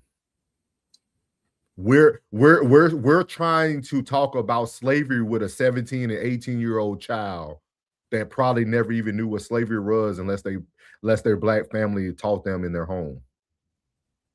Going backwards now doesn't make sense no more. You can still educate people, but you have to educate them to move forward. We need to fail forward. Y'all ever heard that before? Fail forward? We need to fail forward. Our mistakes need to move us forward. Like everything we do from here on out as African Americans needs to move us forward. If what we're doing is not moving the needle, it don't matter. It does not matter. He said, I got on my 16. Go in front of that courthouse. Go in front of that courthouse. I'm telling you, Blood, take the week off. Penny said, how you just gonna shut us down though? I'm not shutting you down. It's facts over feelings. Yeah, like dog, like trust me. Hey, Penny, I used to be dog. I used to be before I got on YouTube, man. I was about the good fight, man. I was about the good fight. My last good fight, Penny, I was wearing the uniform. I was in DC after the George Floyd thing happened, and my black people got mad at me when I stood up and said something. Once I seen that people were not open to hear the truth, I can't keep fighting that. You can't fight that. You'll be fighting that on your own. Yeah. He said, thoughts on AI. Okay. Shout out to Tell, man. Shout out to Tell you, man. But it's going to be a very, I won't even say it's going to be a very interesting case. I think the case is already closed shut. I think the decision is going to be made. I don't think Karmelo is going to get more than 10 years. He might serve less than that due to like whatever they want to call it while he's been out. I'm sure he's been on like house arrest and all that. He might serve a few years. Yeah, he might get some time served and everything. He's gonna get found guilty, but I don't think it's gonna be anything that he won't be able to recover from. They won't and that's why, and that's why I said that we have to teach our people how to move forward. Like right now, there should be a bunch of black men teaching Karmelo Anthony how to take accountability for the mistake he made, regardless that he was defending himself, and take that young brother in and tell him, hey, we're going to do this time with you. We're going to help you do this time.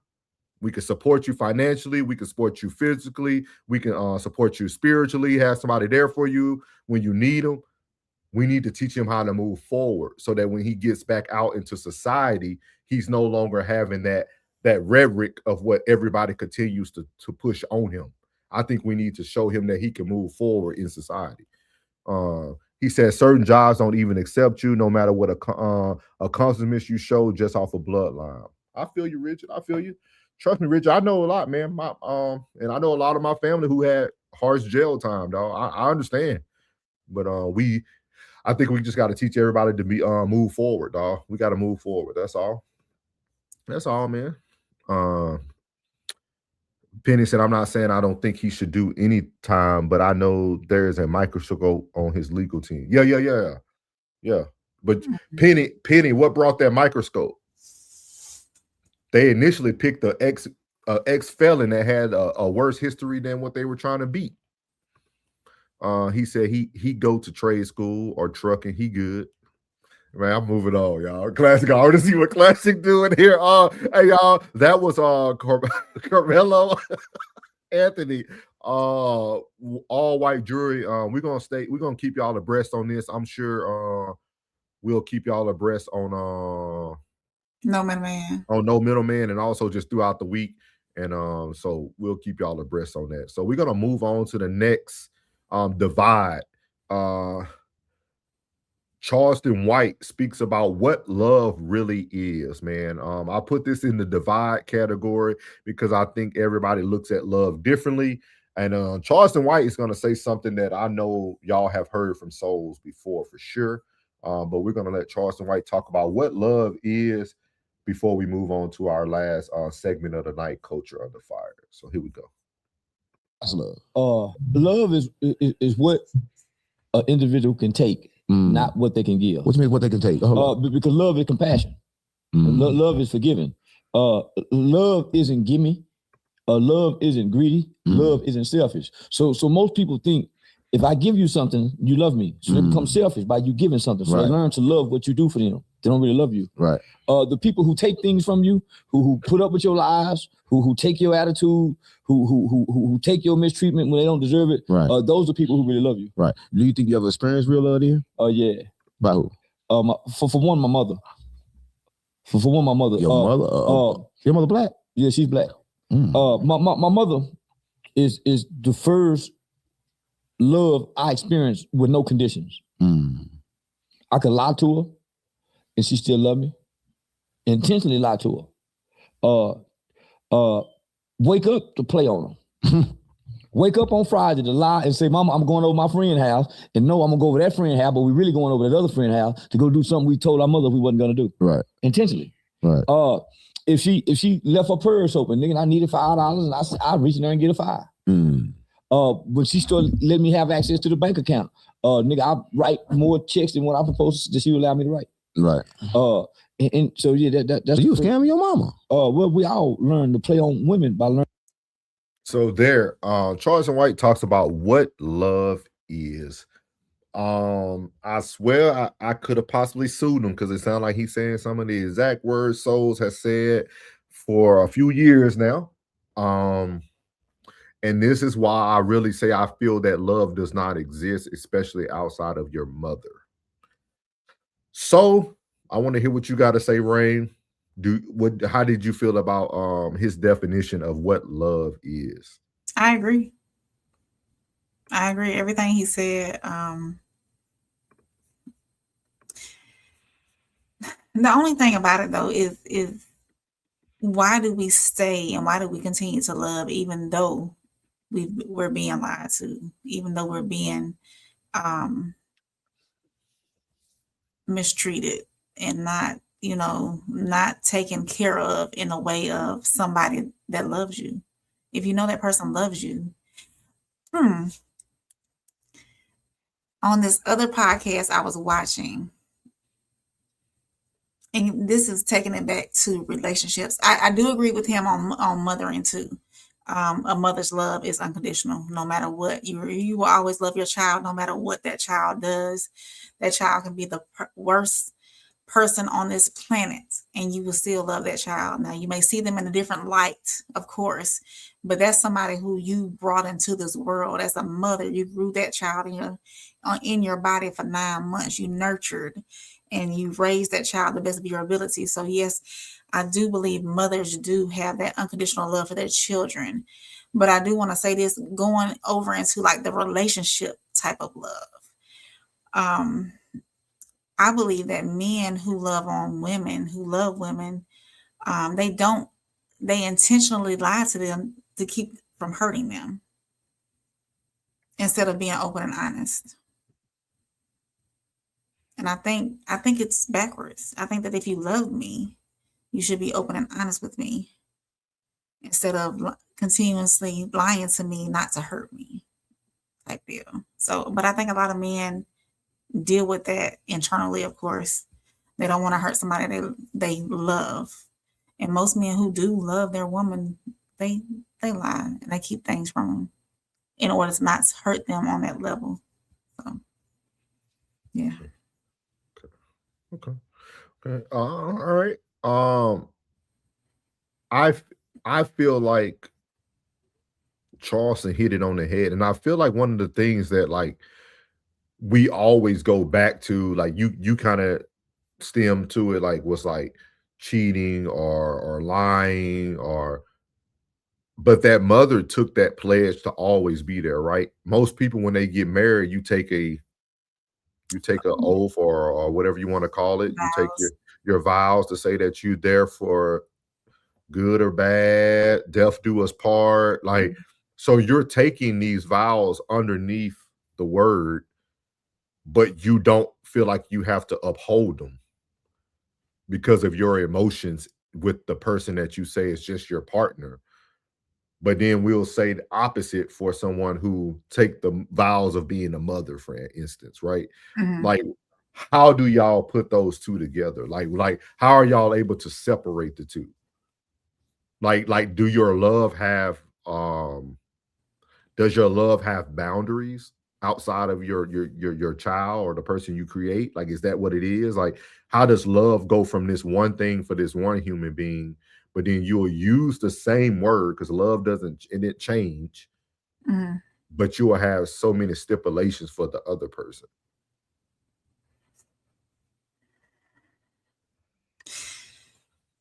I think it depends on the person. I think us as humans, we do have the want and desire to love unconditionally, regardless of what's going on. I don't want to bring it back on I don't want to pull the conversation back on myself. I think Gotcha. some people do have the capacity to love unconditionally. I think that the person receiving that unconditional love tends to question it more often. Like, why are you loving me and I'm not being my best for you? And I think that gets intertwined with their intentions, like that person who says, "Hey, I'm loving you," or showing that they're being loved unconditionally. I think that the person who is receiving that love doesn't feel so worthy of it and questions it because it's like, why are you still doing that, or why are you still loving me? But yeah, I'm not loving you the way you're loving me, type deal. Does that make sense? I can hear you. I hear you. I hear you. I hear you. You, I hear you, Queen. you hear me while you listening. No, I hear you. For me, I'm just a deep thinker, so I just always think, because like we always speak about, right, like the first love of your life as a young man is your mother, right? Especially if you have a good mother. So to have a good mother that loves you unconditionally, why would you think a man would retrain himself to think that love looks any other way? Why does he question unconditional love from anybody other than his mother? Why does he feel the need or feel the why is he feeling that he cannot receive unconditional love from anybody else? I'm not questioning that. We're talking about most men don't receive unconditional love other than Some outside of their don't. mother.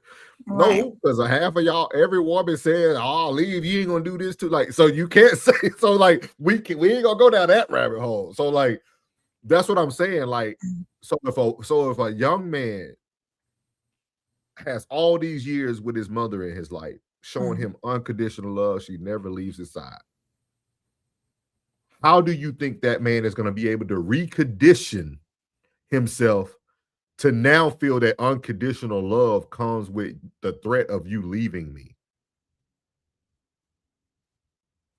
Mom didn't leave when I made these mistakes. No, right. So why do we feel like people are going to be able to recondition themselves? You see what I mean? Like, does that make sense to anybody who's listening to? Like that's a lot of years of conditioning. You know what I mean? Like, unfortunately for me, I got, you know, when I was 25, I was 23. So I got 23 years of unconditional love from my mother, right? But let's say a person who gets to the age of 50 with their mom still living, and at 50 years of their life, their mom been there unconditionally for 50 years of their life. Mhm. That's over half a century of somebody showing you what you feel unconditional love is. How do you think you can recondition someone to look at it any other way?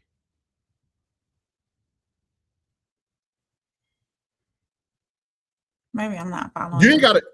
Does that make sense? It yes. For and no. instance, let me say it like this, right? A Boogie, right? Okay. A Boogie has a great mother. Absolutely. You there for all of A Boogie's bad, good. You stick with him when he get 30. He's still out here acting a fool, but you sticking with him. You never leave his side. You never change on him, right? So A Boogie sees that unconditional love is someone staying by my side, Mm-hmm. no matter what decisions or problems or mistakes I make.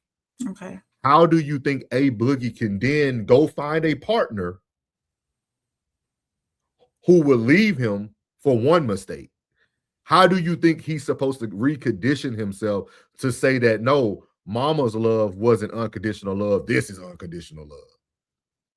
No. That's what I'm asking. Yeah. And I think that's what we're battling. Like, even when you hear Charleston White, right? He kept talking about his mother, right? Mm-hmm. So like, when you're looking for love in that manner. You're looking for someone who is truly there for the long haul, regardless of what decisions are happening. Mm-hmm. I think that's why I always say, to me, outside of your mom, man, love is just a word people using. Because the moment I hurt you, or you feel that I hurt you, that you will leave. Who said that person's gonna leave though? Society? We have a proven track record of it. Of course, divorce and everything, breakups and all of that. Yeah, we see it every day. Who said that? We see it every day, but that's not every relationship. But that's the majority. That's the majority. So why put? But even so, in our personal lives, even so, how can we say that? Oh, y'all hear this? Y'all hear this? So for here on out, we're gonna use the majority. The majority is not good enough. There's always an exception. Just my question. Oh, I don't know, man. Let's get to this. Let's read the chat. Yeah, it's a good conversation. It's a good conversation. I think before you go on, I ultimately feel that a person has to recondition themselves over and over again. And that's why I feel like, to me, it's hard to say love exists, because that love meter changes with every person that you bring into your life. You see what I mean? Because everybody looks at love differently. So like, that's why I said, to me, it's just a word that a lot of people use. Again, that could be the majority, not the minority, but like, just one of those things. But Classic said, love exists is usually a one-way street. Somebody in love and somebody settling, usually. He said, American mothers do not nurture the baby in the womb. They be eating buffalo wings and all type of ish. Classic said, White Castle's at 3 a.m. for the baby. Classic said, nurture starts when they get here for American mothers. I feel you on that. And Too Deep said, that's probably why I'm single, because I tell the truth. I don't have a problem with lying and keeping it on my soul. Classic said, love is less tolerant today because the product isn't worth the fight oftentimes. He said, oh, how hard should I fight for a woman with 26 poles on her resume?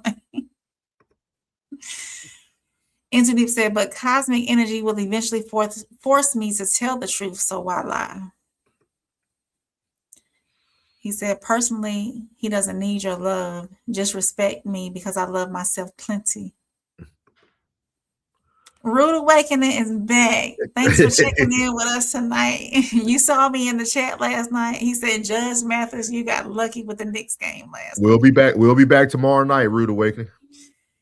He said, I'm loving this live panel tonight. Angie Martinez and Judge Greg. We good, Rude This Awakening. lady's like, what? It must be Angie on the mic.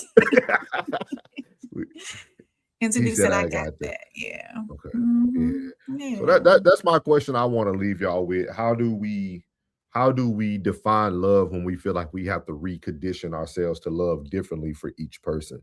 I think it's a very deep conversation. I would love to hear more people talk about it. There's a link. I'll put it in the Discord. There's actually a doctor who spoke about this. I started watching it. It's like 3 hours long. She does an interview. She does an interview really talking about why men and women actually aren't compatible. Like, even though that's how we exist, we're not compatible. And she breaks it down. She talks about love and everything. I thought it was very, very interesting to hear somebody from the outside give like this whole psychological view of love and why it's so hard for us to be compatible. And I think it'll answer a lot of questions in like even the dating realm and a lot of the stuff that we hear every day on social media. So he said Tony Yayo in the chat. Shout out to Plug, man. So that was a good one. That's the one to make y'all think, man. I think we're gonna have to bring this back for another topic to hear everybody speak about love. I think I ran some of y'all off about the Carmelo, but I still love y'all. Y'all make sure y'all Skull Sniper was on too quick. We got to get him back. Skull, he cool people. Skull. Who? Skull timed out Rude. Oh, Rude, good. Yeah. Good. Bring him back. Bring him back, Skull. Reincarnation, Skull. Reincarnation. Yeah. We sorry, Rude. Oh, bad, big dog. Yeah, Rude was in our chat last night watching the game. Yeah. But that has been our divide, man. We're going to move on to our last segment tonight called The Culture. So let's close out the divide.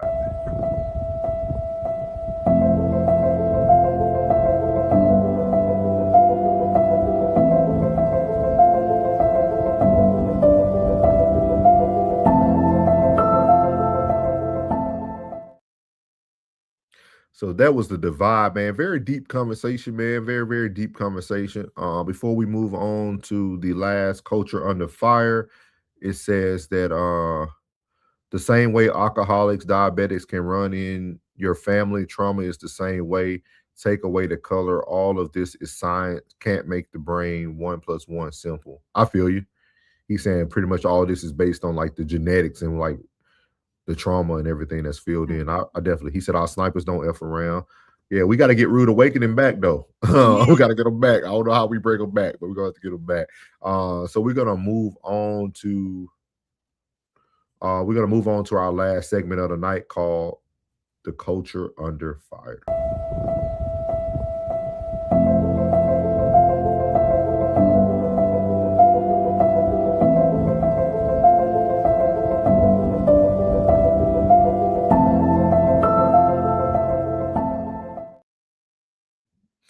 So in the culture under fire tonight, we're going to be talking about 3 topics. We're going to talk a little bit about Latto, Jay-Z, and then also Captain Save a 304. We're going to talk about this man that did something what some people feel heroic in Atlanta. And I'm going to hear from you guys to feel like, hey, is that something that you would do? So we're going to start first listening to Ray Daniels speak about Jay-Z. And he also says, Jay-Z, there's no difference between Jay-Z and Donald Trump. Here we go. There's a difference between Jay-Z and Donald Trump. I've always said that. They are about them and their team and only them and their team. Like Jay don't give a fuck about nobody that's not with him. This is why I feel like he shouldn't have went on stage and said the line of Drake. Because I feel like there's 3 giants of hip hop now. Drake, Jay, and Ye. I think those are the 3 that are at the top of hip hop, the peak of hip hop. So you attack Ye and you go on the Roos picnic, and this is supposed to be your big one, right? The big one. Meanwhile, Ye has 118,000 people in Turkey, the biggest rap concert in history.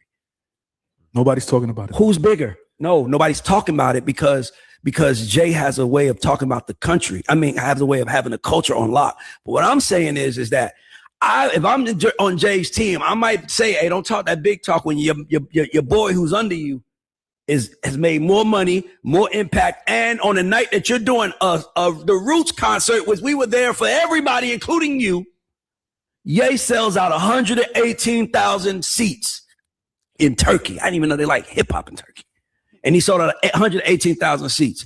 So for me, and then you diss Drake about his paperwork, but you're 17 years older than him. You're supposed to have more. You're supposed to be more. You're supposed to be up. Jay has made his career picking on people younger than him, picking on people beneath him. And to me, it was like, I just didn't like the freestyle. I just was like, because I said it on this show. We know what Jay's going to do. He's going to do a freestyle. He's going to address everything, and he's going to let us talk about it. I'm tired of that. You ain't bigger than the culture. Y'all not tired of Jay-Z dropping a song and then us talking about it, and then he go over there and get money from all the big corporations? Because look at, they all talking about me. You know, it's just, to me, it's just like when you see the plays that he makes. And by the way, nigga, that's one of my idols, if not my top idol. But as a man, I would be fake if I'm at the age I'm in now and I worship him the same way I did when I was 22. I've seen the knot. I've made my own millions. I've made my own mistakes. I've made big. I don't think there's a difference between Jay-Z and Donald Trump. I've always said that. They are about them and their team, and only them and their team. Like, Jay don't give a fuck about nobody that's not with him. This is why I feel like he shouldn't have went on stage and said the line to Drake. Because I feel like there's three giants of hip hop now: Drake, Jay, and Ye. I think those are the three that are at the top of hip hop, the peak of hip hop. So you attack Ye and you go on the Roots picnic, and this is supposed to be your big one, right? The big one. Meanwhile, Ye has 118,000 people in Turkey, the biggest rap concert in history. Nobody's talking about it. Who's bigger? No, nobody's talking about it because Jay has a way of talking about the country. I mean, has a way of having the culture on lock. But what I'm saying is that if I'm on Jay's team, I might say, hey, don't talk that big talk when your boy who's under you has made more money, more impact, and on the night that you're doing the Roots concert, which we were there for everybody, including you, Ye sells out 118,000 seats in Turkey. I didn't even know they like hip hop in Turkey. And he sold out 118,000 seats. So for me, and then you diss Drake about his paperwork, but you're 17 years older than him. You're supposed to have more. You're supposed to be more. You're supposed to be up. Jay has made his career picking on people younger than him, picking on people beneath him. And to me, it was like, I just didn't like the freestyle. I just was like, because I said it on this show. We know what Jay's going to do.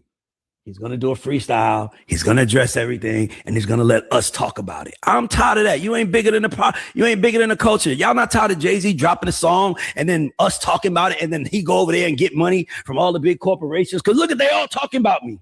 You know, it's just, to me, it's just like when you see the plays that he makes. And by the way, nigga, that's one of my idols, if not my top idol.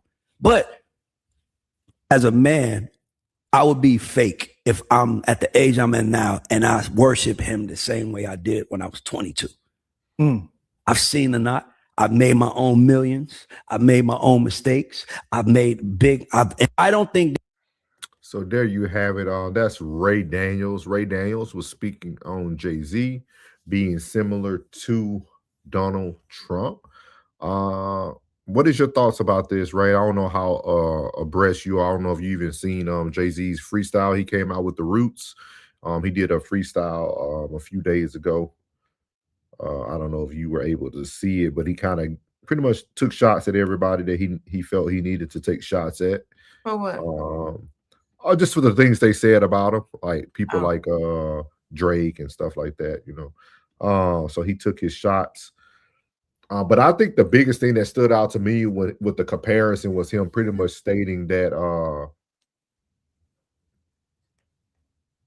Jay-Z has he has pretty much the culture on lock, right? Like, and I think it is very unique for someone to even think from that perspective that, like, it doesn't. That's why me and you and Plug talk about it all the time with Dame Dash. That's why I keep telling everybody Dame Dash's voice doesn't mean anything because the culture has it. They no longer accepting him, right? Like Dame saying something. He talked about Dame too in this freestyle, his teeth falling out of his mouth and all that stuff.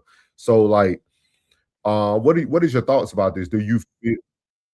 You feel that the culture overtakes the opinions of others? Like, do you feel like the culture is the reason why a lot of people feel a certain way about certain things or things of that nature? The culture influences a lot. So of course, I mean, and people they have followers. Some people are Jay-Z followers, some people are Drake, Yay, all that. Just like the gentleman, is his name Ray, I think. He Ray said Daniels. that Ray Dan, yeah. He said that he didn't even know the hip hop is all over the world. He didn't Ye sold out a 115,000 seat concert over there. So I mean, I don't know. It's culture influences everybody, period. And I think I don't know, Jay-Z, he needs to sit down somewhere. He a businessman. I mean, I know he gonna be always gonna be a rapper. Yeah. But dude, you 50. How old is he? He's in his 50s for sure. Yeah. Yeah, I he's mean, in his 50s for sure. businessman. Get some businessman. Yeah. I would like to hear from the chat, and we'll read y'all chats too. I'd like to hear from the chat. Why do y'all feel like Jay-Z is now speaking out? What makes y'all feel like, why is he speaking out now? I know Jay-Z is one of those ones who used to just kind of stay in the tuck. I understood why he spoke out about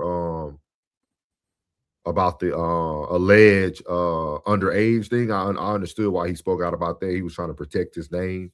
But why do you guys think he's now speaking about these other people? And while I wait for y'all, I'm gonna go through these chats. Sko said Jay-Z hasn't put out good music since the Black album. Penny said, "Yay, may be crazy, but he's a brilliant businessman. Crazy got home out marriage, out contract, and keep paying him." You messed me all up on that one, Penny, but we got you, big dog. Into Deep said, I feel like I'm being honest. I never really liked Jay-Z. I'm a Nas fan. Okay.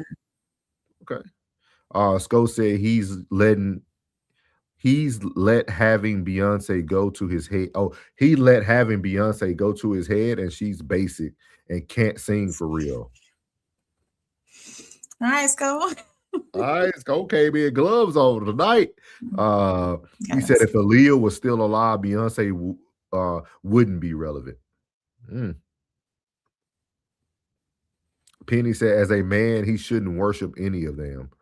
I like that, Penny. You caught that, Penny. You caught them words. You didn't catch that it wasn't unconstitutional, but you caught the words. Uncle Plug said, your demeanor seems one-sided, my guy. He talking about Ray Daniels. He said, people always go with the money and the influence. Morals and standards get slighted. Penny said, Jay speaking because he's not making music. Got to stay relevant.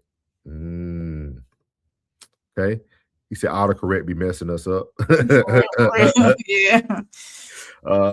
Plug said, Jay is speaking out because he knows how loud Drake's voice is. Thank you, Plug. And all the other topics he addressed, because might as well. Hey, so Plug, do you think Jay-Z is trying to keep Drake at bay? Do you? Because y'all know he's got like 40 songs charting the Billboard 100. All three of his albums are top albums. So he's making the numbers. And that's what's funny to me, because Ray Daniels did say something that makes a lot of sense. Regardless of what you think about Drake, his numbers are still representing success. With that being said, we won't hold other people accountable like Jay-Z. We'll just say what he's trying to do or he's doing this, but it's like, why don't we have that same energy for everybody who's in the game? So I would love to hear y'all opinion about that. Into Deep said, yeah, I remember when she was with Destiny Child and Kelly was the best out of all of them. Beyonce couldn't sing in tune at the beginning.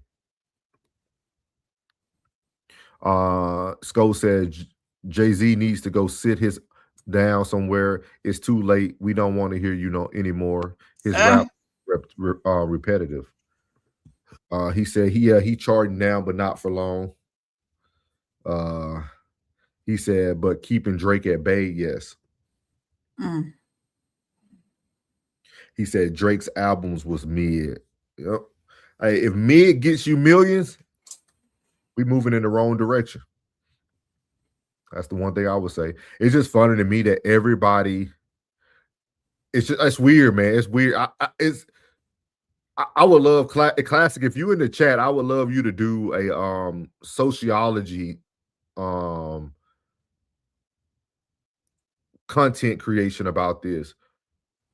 Why don't we want to accept winning anymore? When has winning become a bad thing? Like, I never will understand this. Like, I would never understand how success and winning can still put someone in the bad side of things. Like, I would love to hear you speak about that, Classic, whenever you get an opportunity. And Too Deep said, until Kendrick comes back around, Drake will go back into his cubby hole. Mommy, he was mean to me. No, I don't think Kendrick. I think Kendrick wave has ran. I don't think the Kendrick wave is going to run anymore. And I would tell you this: Kendrick is actually missing his window. There's been a lot of Black culture things happening, and he hasn't spoke on any of it. I felt like Kendrick was the voice for Black culture. That's what everybody said, right? When we did our review on No Middleman about the halftime show and stuff, everybody kept saying that Kendrick Lamar was the voice for Black culture at that time. But now that Black voice has been silenced. Where is he? So, Little Penny said, depends on the definition of winning, because music has changed from being good to popular. I like it. At least you have a view. At least you have a viewpoint. I like that. He said, not like us is still all on the airwaves, still smack. Yeah, it's a great song. I always said it was a great song. But I agree with Lil Penny on that one, on his. Yeah, the popularity. Yeah. Yeah, because that music today, I'm like, what? What is this? Yeah, I mean, NBA YoungBoy charting the charts. You can barely understand what he's saying. Mm-hmm. Yeah, airway. He's still on the airwaves for sure. Mm-hmm. He said Kendrick is truly missing a mark where he is for real. Gotcha. Okay. Plug said he's sick of it. The world love it. Drake keeps pulling out and putting out stuff after stuff after stuff. Eventually, it's gonna get mid, like his other album. When Kendrick comes out, it's a phenomenon. Okay. Cool, man. Cool. So we're gonna move on to the next topic of culture under fire. We're gonna be listening to Latto. We're gonna have to play this. We're gonna have to play this in the background due to Breakfast Club be copyrighting their stuff. So let me know if you can hear it, Ray. Time y'all been spinning us with like the little subtle jabs, but now we know that you and 21 Savage are together. And still glowing. Look at you. We're excited for you over here. Yes. All right. But I want to know, right? Like when you're deciding to now be a lot more public about things like you and 21 Savage dating, why now? Like you were blessed to be private for a long time till they caught y'all on them that vacation. Ooh, what I said, I had addressed that on the album too. It's like what people when you don't give it to them just like raw, they gonna run with all type of narratives and be peeking in your business literally. Like, damn, vacation, yeah. Why now? I think I don't know. I feel like I still am private to a certain point, but it's like to a certain extent. But I feel like once you start reaching different milestones in life, you can only be so private. You know what I'm saying? Like, I got a baby, I can only be so private. But and it probably feels good. You want to share it. Yeah, I do. I'm more comfortable sharing it like in the music because I'm in that booth alone and I can just speak freely. But I think also too, there's a conversation to be had about why can't you be happy in love and be loved properly? Because they misery love company. They want you to be crying like them and they want you to be in a relationship with an ain't shit nigga like them and like, nah, babe, that ain't the reality over here. I'm sorry that you can't relate. And that never. Sorry, we praying for you. I hope you experience a love like this one day. I feel like they attack attack your life so much. Like I remember even when you were pregnant, right? And it's your business when you want to announce your pregnancy, right? Oh my God.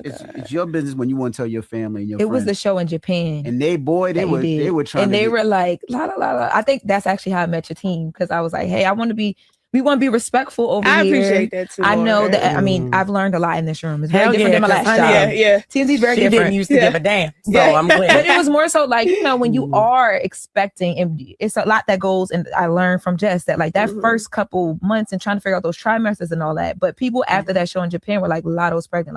Yeah. Was that hard to deal with, the pressure to be like, put it out there? Yeah, I was in Japan crying in my room, and I had text my team like, y'all, can we go get hibachi or something? Because I'm just not feeling it today. Mind you, my team didn't even know. Like, only my best friend is my DJ. My manager is like my sister, and my role manager Rico is like my brother. Them the only people that knew at that point. My assistant, my stylist, the women who dressed me, Uma and Luca, they did not know. Like, nobody on my team knew. So my family didn't even know. So like my grandma is seeing this stuff on the internet, and she calling my mama like, is Alyssa pregnant? Damn. And so yeah, it just Did your mom know at that point? Yeah, my mama knew. I told my mama early on. My mama knew, but it was still like my grandma, like very close people to me that didn't know. When I got dressed and I did the fitting, y'all, I swear I didn't look pregnant. I did not look pregnant, but I guess like when you performing, you're not thinking about sucking your stomach in. And I really did have just ate too. I just ate if I went out there. So as you see there, there's Latto speaking about her relationship with 21 Savage. The thing that stood out to me when it came to Latto, when they asked Latto what was the issue with everybody having an issue, and Latto went straight to attacking you women. She said that the women just don't want to see you happy. They want to see you with a ain't no good man, blase. Like, she went through this whole soliloquy of what like people don't want to see or why people are treating her a certain way. What is your thoughts about this when it comes to Latto and the way she thought? Because we had a long conversation about this on No Middleman, and like, I wonder, what women were women really jealous of someone speaking to someone who's still in a relationship? I think as a society, we're so invested on seeing successful people stumble. We want to see them fall. Like that. Is it like accountability that we're seeking, or is it entertainment? Is it the gossip? Ooh, Latto pregnant by a married man. And we went over this. What was it on that we went over this? I think it was No Middleman. I know it was No Middleman, but what we what reviewed series? classics. It was I think it was it the on the no, it wasn't a Modern Flex. I don't know which one it was. But it's like we're so interested in seeing everybody's downfalls and not their accolades so much. We want the gossip, the juiciness, the all of the negative, and not the positive. Everybody's watching for all the negative, all the downfalls, all the who slept with who, and who's baby daddy, and because at that time they were thinking that Latto's 21 Savage was married to this other woman, so they're looking at her being pregnant from a married man. So that's juiciness and gossip in itself, and it's frowned upon. And of course, when we talked about it on No Middleman, it was like, okay, so she's allowing this. She wants it. That's what that's what she's doing. Maybe she wants to be a part of the throuple, or, be a sister wife. We don't determine how these celebrities feel about their downfalls, or their successes either. We're not supposed to. I mean, we see them and we view them, but they want it. And I think too that some of the women that we're talking about her wanted to be her, so.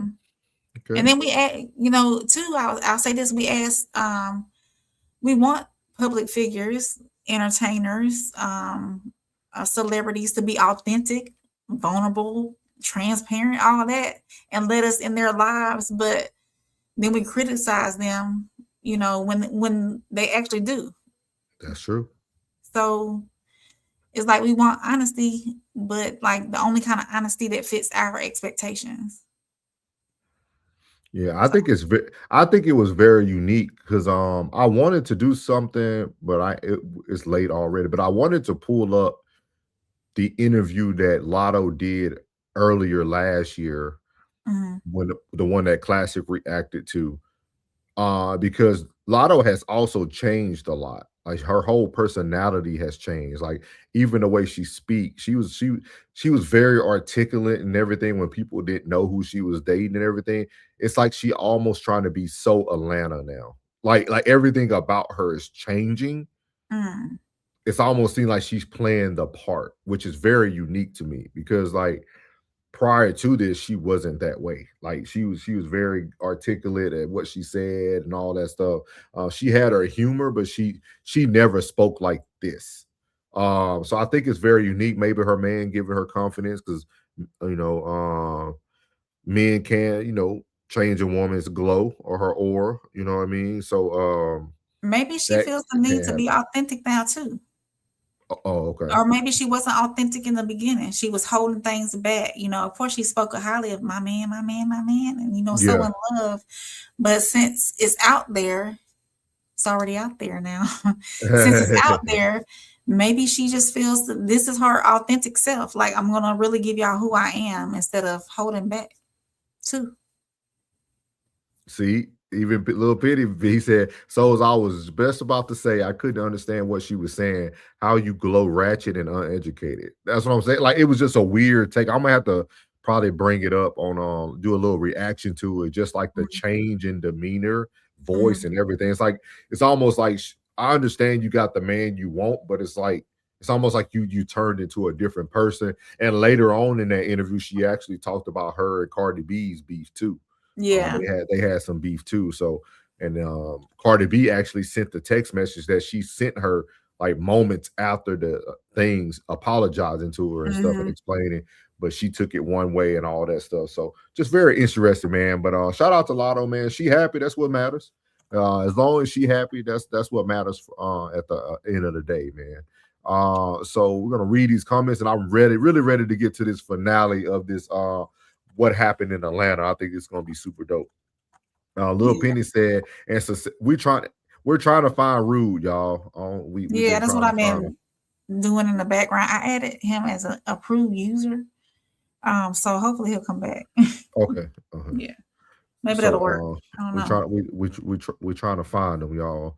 Skoda took them out. Lil Penny said, and success is measured in views or downloads, not talent. I like that. He was still talking about the Drake. He said NBA YoungBoy is trash and all his music is the same.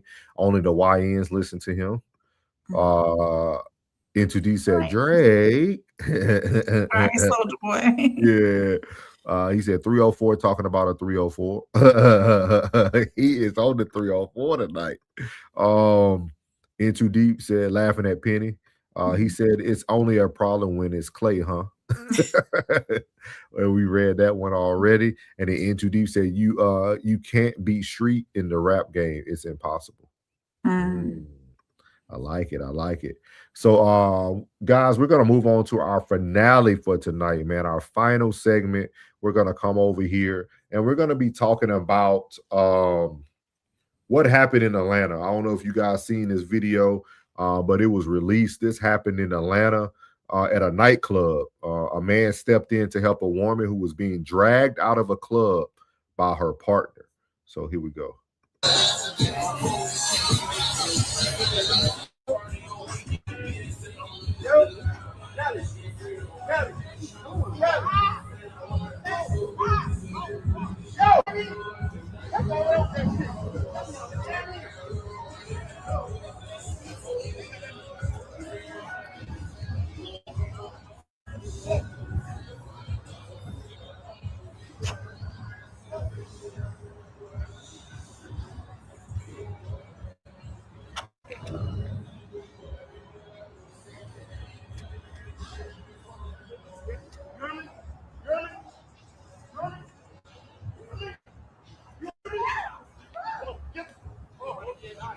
Yo, you need to help her. You need to help her. Yeah, and you get in an Uber. What I won't do is that. I'm gonna put you in an Uber, mama. Don't-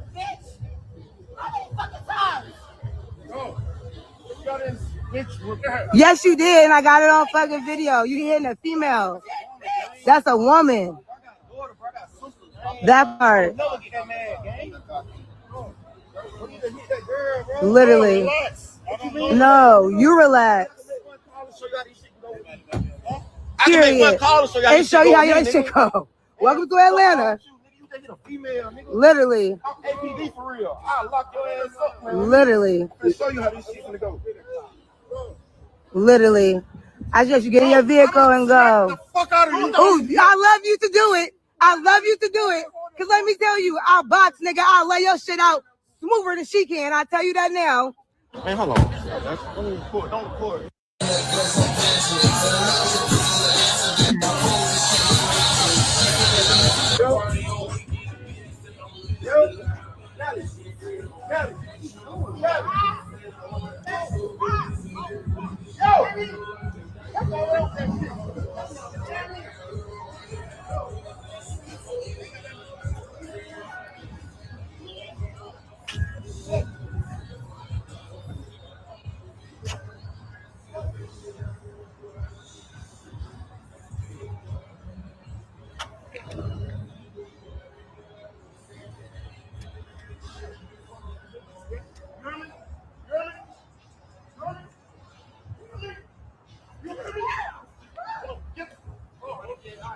Yo,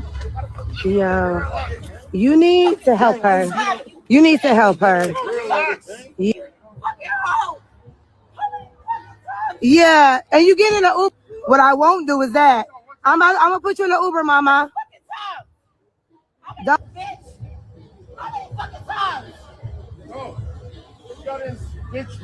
Yes, you did, and I got it on fucking video. You hitting a female. That's a woman. That part. Literally. No, you relax. So we're gonna stop it there. We're gonna stop it there. What was your thoughts about this, Rain, when you seen it? From just the context we have. That's what we had. Well, obviously something was going on inside the club that prompted her to record like way before they even went outdoors. So something must have been going on throughout the night. Secondly, it took too long for somebody to intervene. A man shouldn't be hitting on a woman like that. And I understand why some people hesitate. I think as a society, we've been like almost conditioned to stand and observe instead of engage, you know, in a sense. Also, she said several times, how many times? So this is a regular occurrence between them. With that being said, I don't know. I wouldn't know why she hasn't left him yet if this continues to happen. I'm thankful in the end that somebody did step in when they did, because things like this can change and go horribly wrong in the end. So they may have just saved her life. So, and I don't know we don't know what was going on in the club for him to react the way he reacted either. So I don't know. So I'm going to ask the men in the chat, would y'all have broke it up? What would y'all have done? What would the men in the chat have done? Would y'all have stepped in? Would y'all have stepped in? I would love to hear what the men had to say. Would y'all have stepped in and protected What is this responsible young lady? intervention? Yes. Is it calling security? Is it calling the police? Is it, I don't know. And then I also want black people to stop lying. Y'all would have heard old boy in the background. He said, man, I'm APD. I'm Atlanta Police Department. you wouldn't sit there and watch a woman get beaten if you were a police officer and announce it while you're being recorded. Like you have a civil servant duty. Like, why would you not be the one who broke it up? Like, that doesn't make sense to me. So I didn't understand that at all. To be a Atlanta PD and you not intervene, and then a random woman, the woman was tougher than the men. Because she had to tell them, hey, yeah, somebody need to step in. Yeah. Like, it's crazy to me. It's crazy to me. And this again, man, this is what we talked about on Protecting Our Youth finale. The young man who took the lives of the kids, man. Like, men, we got to do better, bro. If a woman's taking you through that, you better off just leaving. She got that hook on her. Like but he got the hook on her too, because if he tearing her up at every chance he get, then why even stay? Yeah, I think that probably how many times that sounded like almost like I caught you cheating or something. Like, because if you look at him, how he's dressed, he looked like he's kind of ready for the night. She looked like she pulled up on him.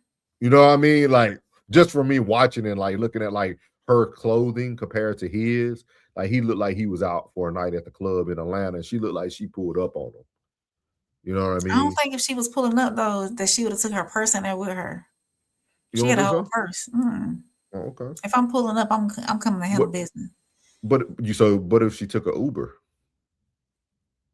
Okay, that's different. Because he was trying to put her back in his car. Yeah. In his Atlanta starter kit, that Charger. So every man in Atlanta got a Charger. Yeah, very unique situation, man. I'm kind of split on this though. I'm kind of split on this because that could go bad for a man who steps in too. Absolutely. So like I'm kind of split on like what. That's why I'm trying to hear from the guys. Like, what would you really do? Like, what is your demeanor? Steven said, I'm back. What's up, Steven? Hey, Steven, right now we just going over a video that happened in Atlanta.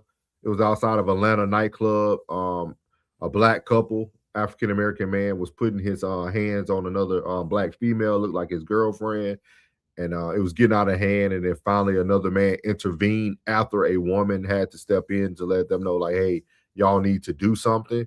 But Steven, my question right now is asking, should a man step in? Like, would you step in if you seen a woman outside of a nightclub getting into a domestic, a DV incident? Like, would you step in? I'd love to hear what the men have to say for that. Penny says, so this ain't the first time, because she's streaming how many times? You and Rain on the same Rain there. Penny said, camera lady wrong for gassing up the situation at the end. Context is key, but this is out of pocket. Yeah, with what we got, yeah. Into Deep said, this is the reason why I don't go to club or date a woman who wants to go to clubs, because a crash out is a crash out. Facts there. Into D said, I'm going to be honest, I've seen it go the other way around. You and the chick are arguing and fighting. Then a guy tried to help her, and then the dude and the other dude started fighting. See, that's the only thing. Yeah, the consequences behind helping. Yeah, and then he said, and then the chick started fighting the dude and beat up the dude that was trying to help her. That's crazy. So they jumped him pretty much. Lil Penny said, I feel you on the stepping in, but two A states make you think. Some states make you think twice. Is that football states? 2A football. He said, I'm bad. Into Deep said, no, an off-duty Atlanta police officer is not legally or contractually required to put themselves in danger to assist a citizen, and they possess the full discretion not to intervene. Can you provide that guidance? Is that just in Atlanta?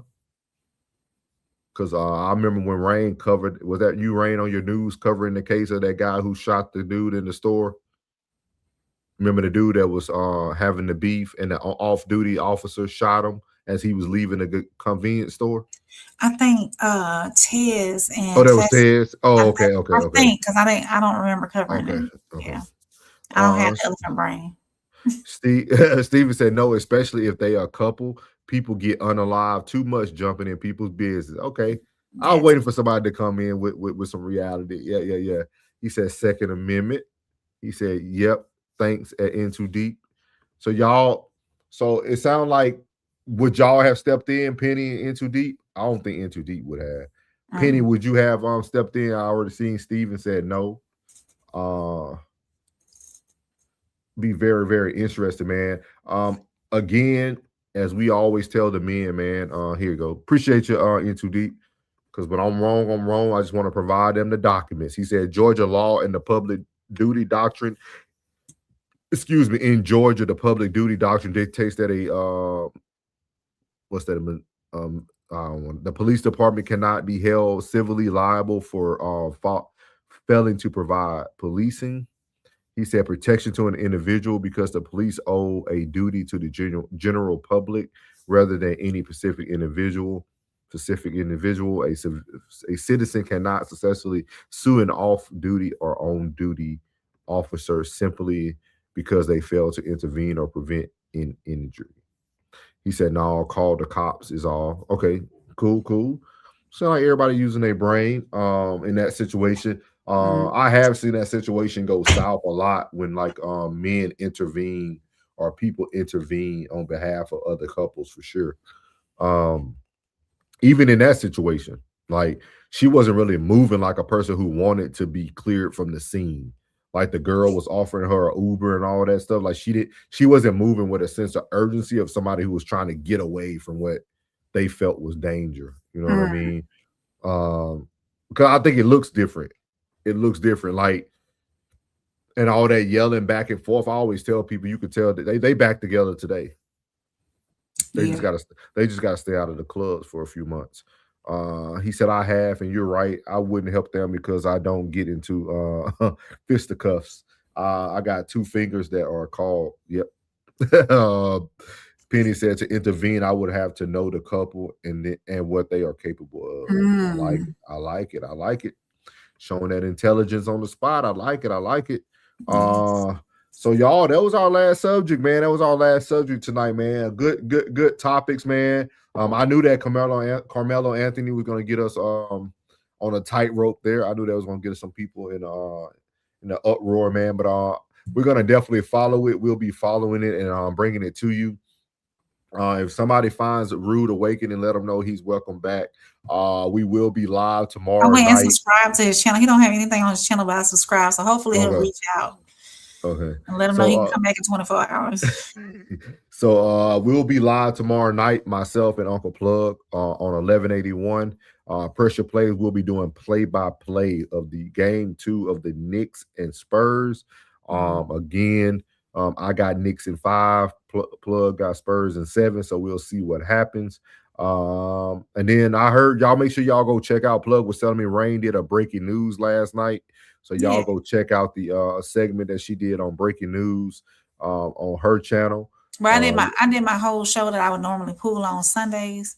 Gotcha. Yeah, because I'm not gonna be able to go. Well, I might be able to go live, but I just didn't want to have to push it with everything I got going on this weekend. So I just did a whole live. Yeah, y'all go check that out though. Yeah, go put your link in the chat, Rain. Okay. Y'all make sure y'all check out Soft Rain's weekly radar with Rain, man. She did a full segment.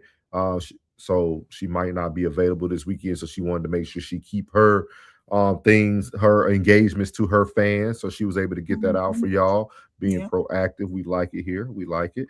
That is her channel there. If you're in the chat, Steven, make sure you go follow Soft Rain's channel. It's in the chat. It's on the chat, big dog. In Too Deep said, I'm bringing it to you.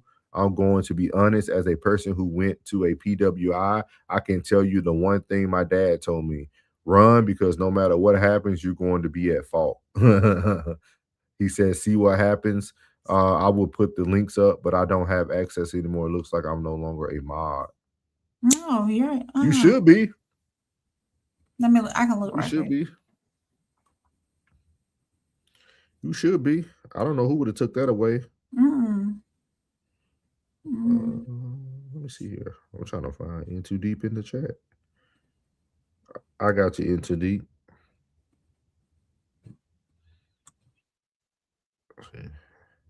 I want to do I wonder once you became a member, does it change? Like, do you have to do everything over again? No, because I'm still on there as a manager and moderator. Yeah, it's fixed In Too Deep. It's fixed. I don't know what happened there. So shout out to In Too Deep as well. We're gonna be getting together hopefully soon to get y'all a little collab, man. He been doing a lot of good reviews, and I would also love to do some MTR reviews with In Too Deep. I think it'll be super good, man. Make sure y'all catch us tomorrow again at 1181 Pressure Plays for the play-by-play. Make sure y'all catch Soft Rain's show that she did last night, her weekly Radar with Rain. Make sure y'all catch that. Other than that, make sure y'all tune in to the whole family, man. Make sure y'all tune in to the Tears Down. He's on the march for 15K subs. Make sure y'all check out Classic Codes on the march to 5K subs. So y'all make sure y'all do that. Make sure y'all keep subbing my channel as well. I'm a few away from 4K subs, so make sure y'all be able to push that as well into the algorithm out there. Here's the link for Classic Codes for 5K subs. And we're still trying to get our boy Uncle Plug that y'all seen in the chat over the watch hours. So make sure y'all do that. And the Raw Society, that's myself, Soft Rain, as you see here, Classic Codes, who y'all seen in the chat. Then also Uncle Plug, who y'all seen in the chat, and also Walk 'em Down, Tears Down. It's also a part of the Raw Society Coalition. As we say, we all form up like Voltron to make up the Raw Society Coalition. We have a page all together that we're trying to get over 500 subs. That's the link right here for Uncle Plug's channel. He getting all that done for us. Attention, don't miss Soft Rain call-in show. She's still working on that. She's restructuring that call-in show. So when it comes back, it'll be even better. I think she's trying to get some new stuff going on up there. So it should be very, very good. But while we let In Too Deep get those in the chat, Rain, I'm gonna let you close out the show, and then I'll play a song for him. All right, y'all. So that's another conversation from same soil, different roots, different perspectives, different life experiences, but all rooted in something real. So for me, Soft Rain, and for Souls of Thought, we appreciate everybody who pulled up tonight, who shared their perspective and allowed space for honest conversation. Whether you agreed, disagreed, or somewhere in between, the goal was to never talk over each other. It was to understand each other just a little bit better. Make sure you hit that like button, subscribe, share the show. And if you're catching this on the rewatch, leave your comments. We talk back so we can keep the conversation going. And remember, even when we come from the same soil, our roots can still grow differently. Good night, everybody. Same root, different soil. Same root, different soil.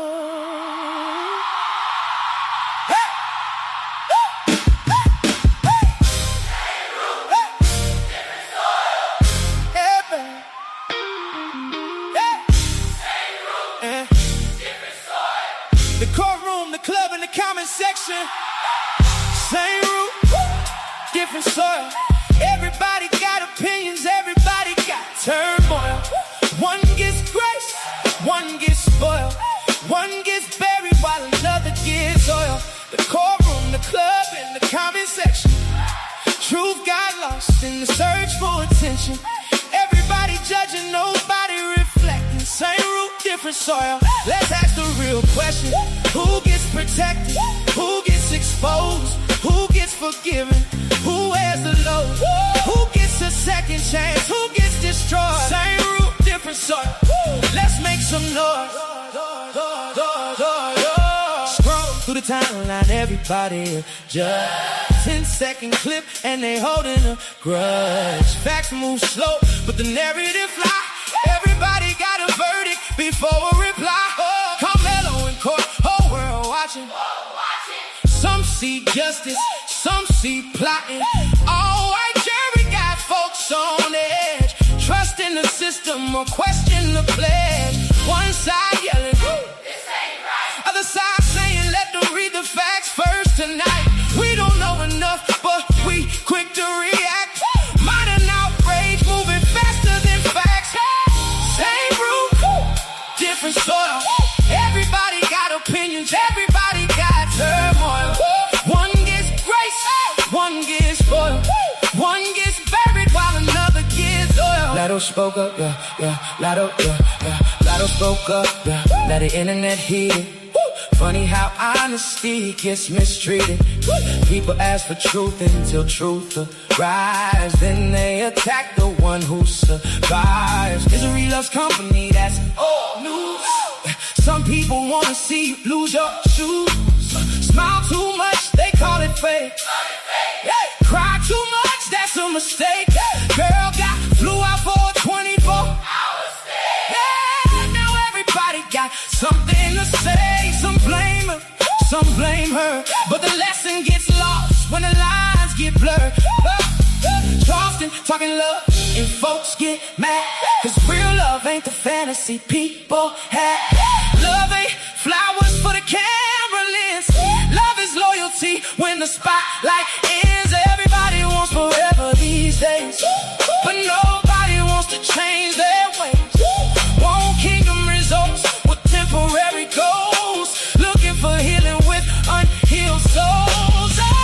Club lights flash and the phones come out. Another viral moment for the crowd to shout. Man grabs a woman, tension in the air. Another brother stepped up cause he felt it wasn't fair. Now the comments ask what they would have done. Easy to be brave when the danger don't come. Hero or fool, depends on the view. Everybody got opinions, but what would you do? Same root, different soil. One gets grace and one gets toil. The courtroom, the club, and the comment section. Everybody chasing validation and protection. Before you hit post, before you pick a side, ask yourself if truth is really your guide. Different stories, same condition. Maybe understanding beats division. Same root, different soil.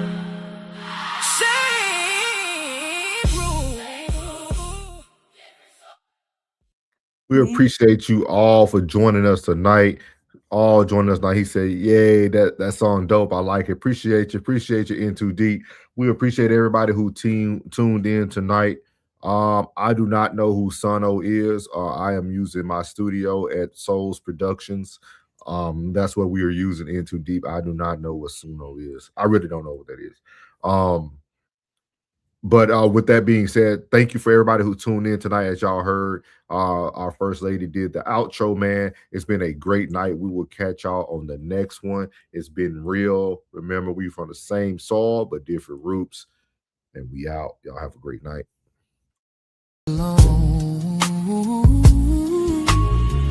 You learn from grace, I learned from grind. Different lessons, same fight for the mind. Couch conversations cut deeper than pride. No filters here, nothing to hide. We question the past, we challenge the now. Trying to figure out the why and the how. Different views, but the same pursuit.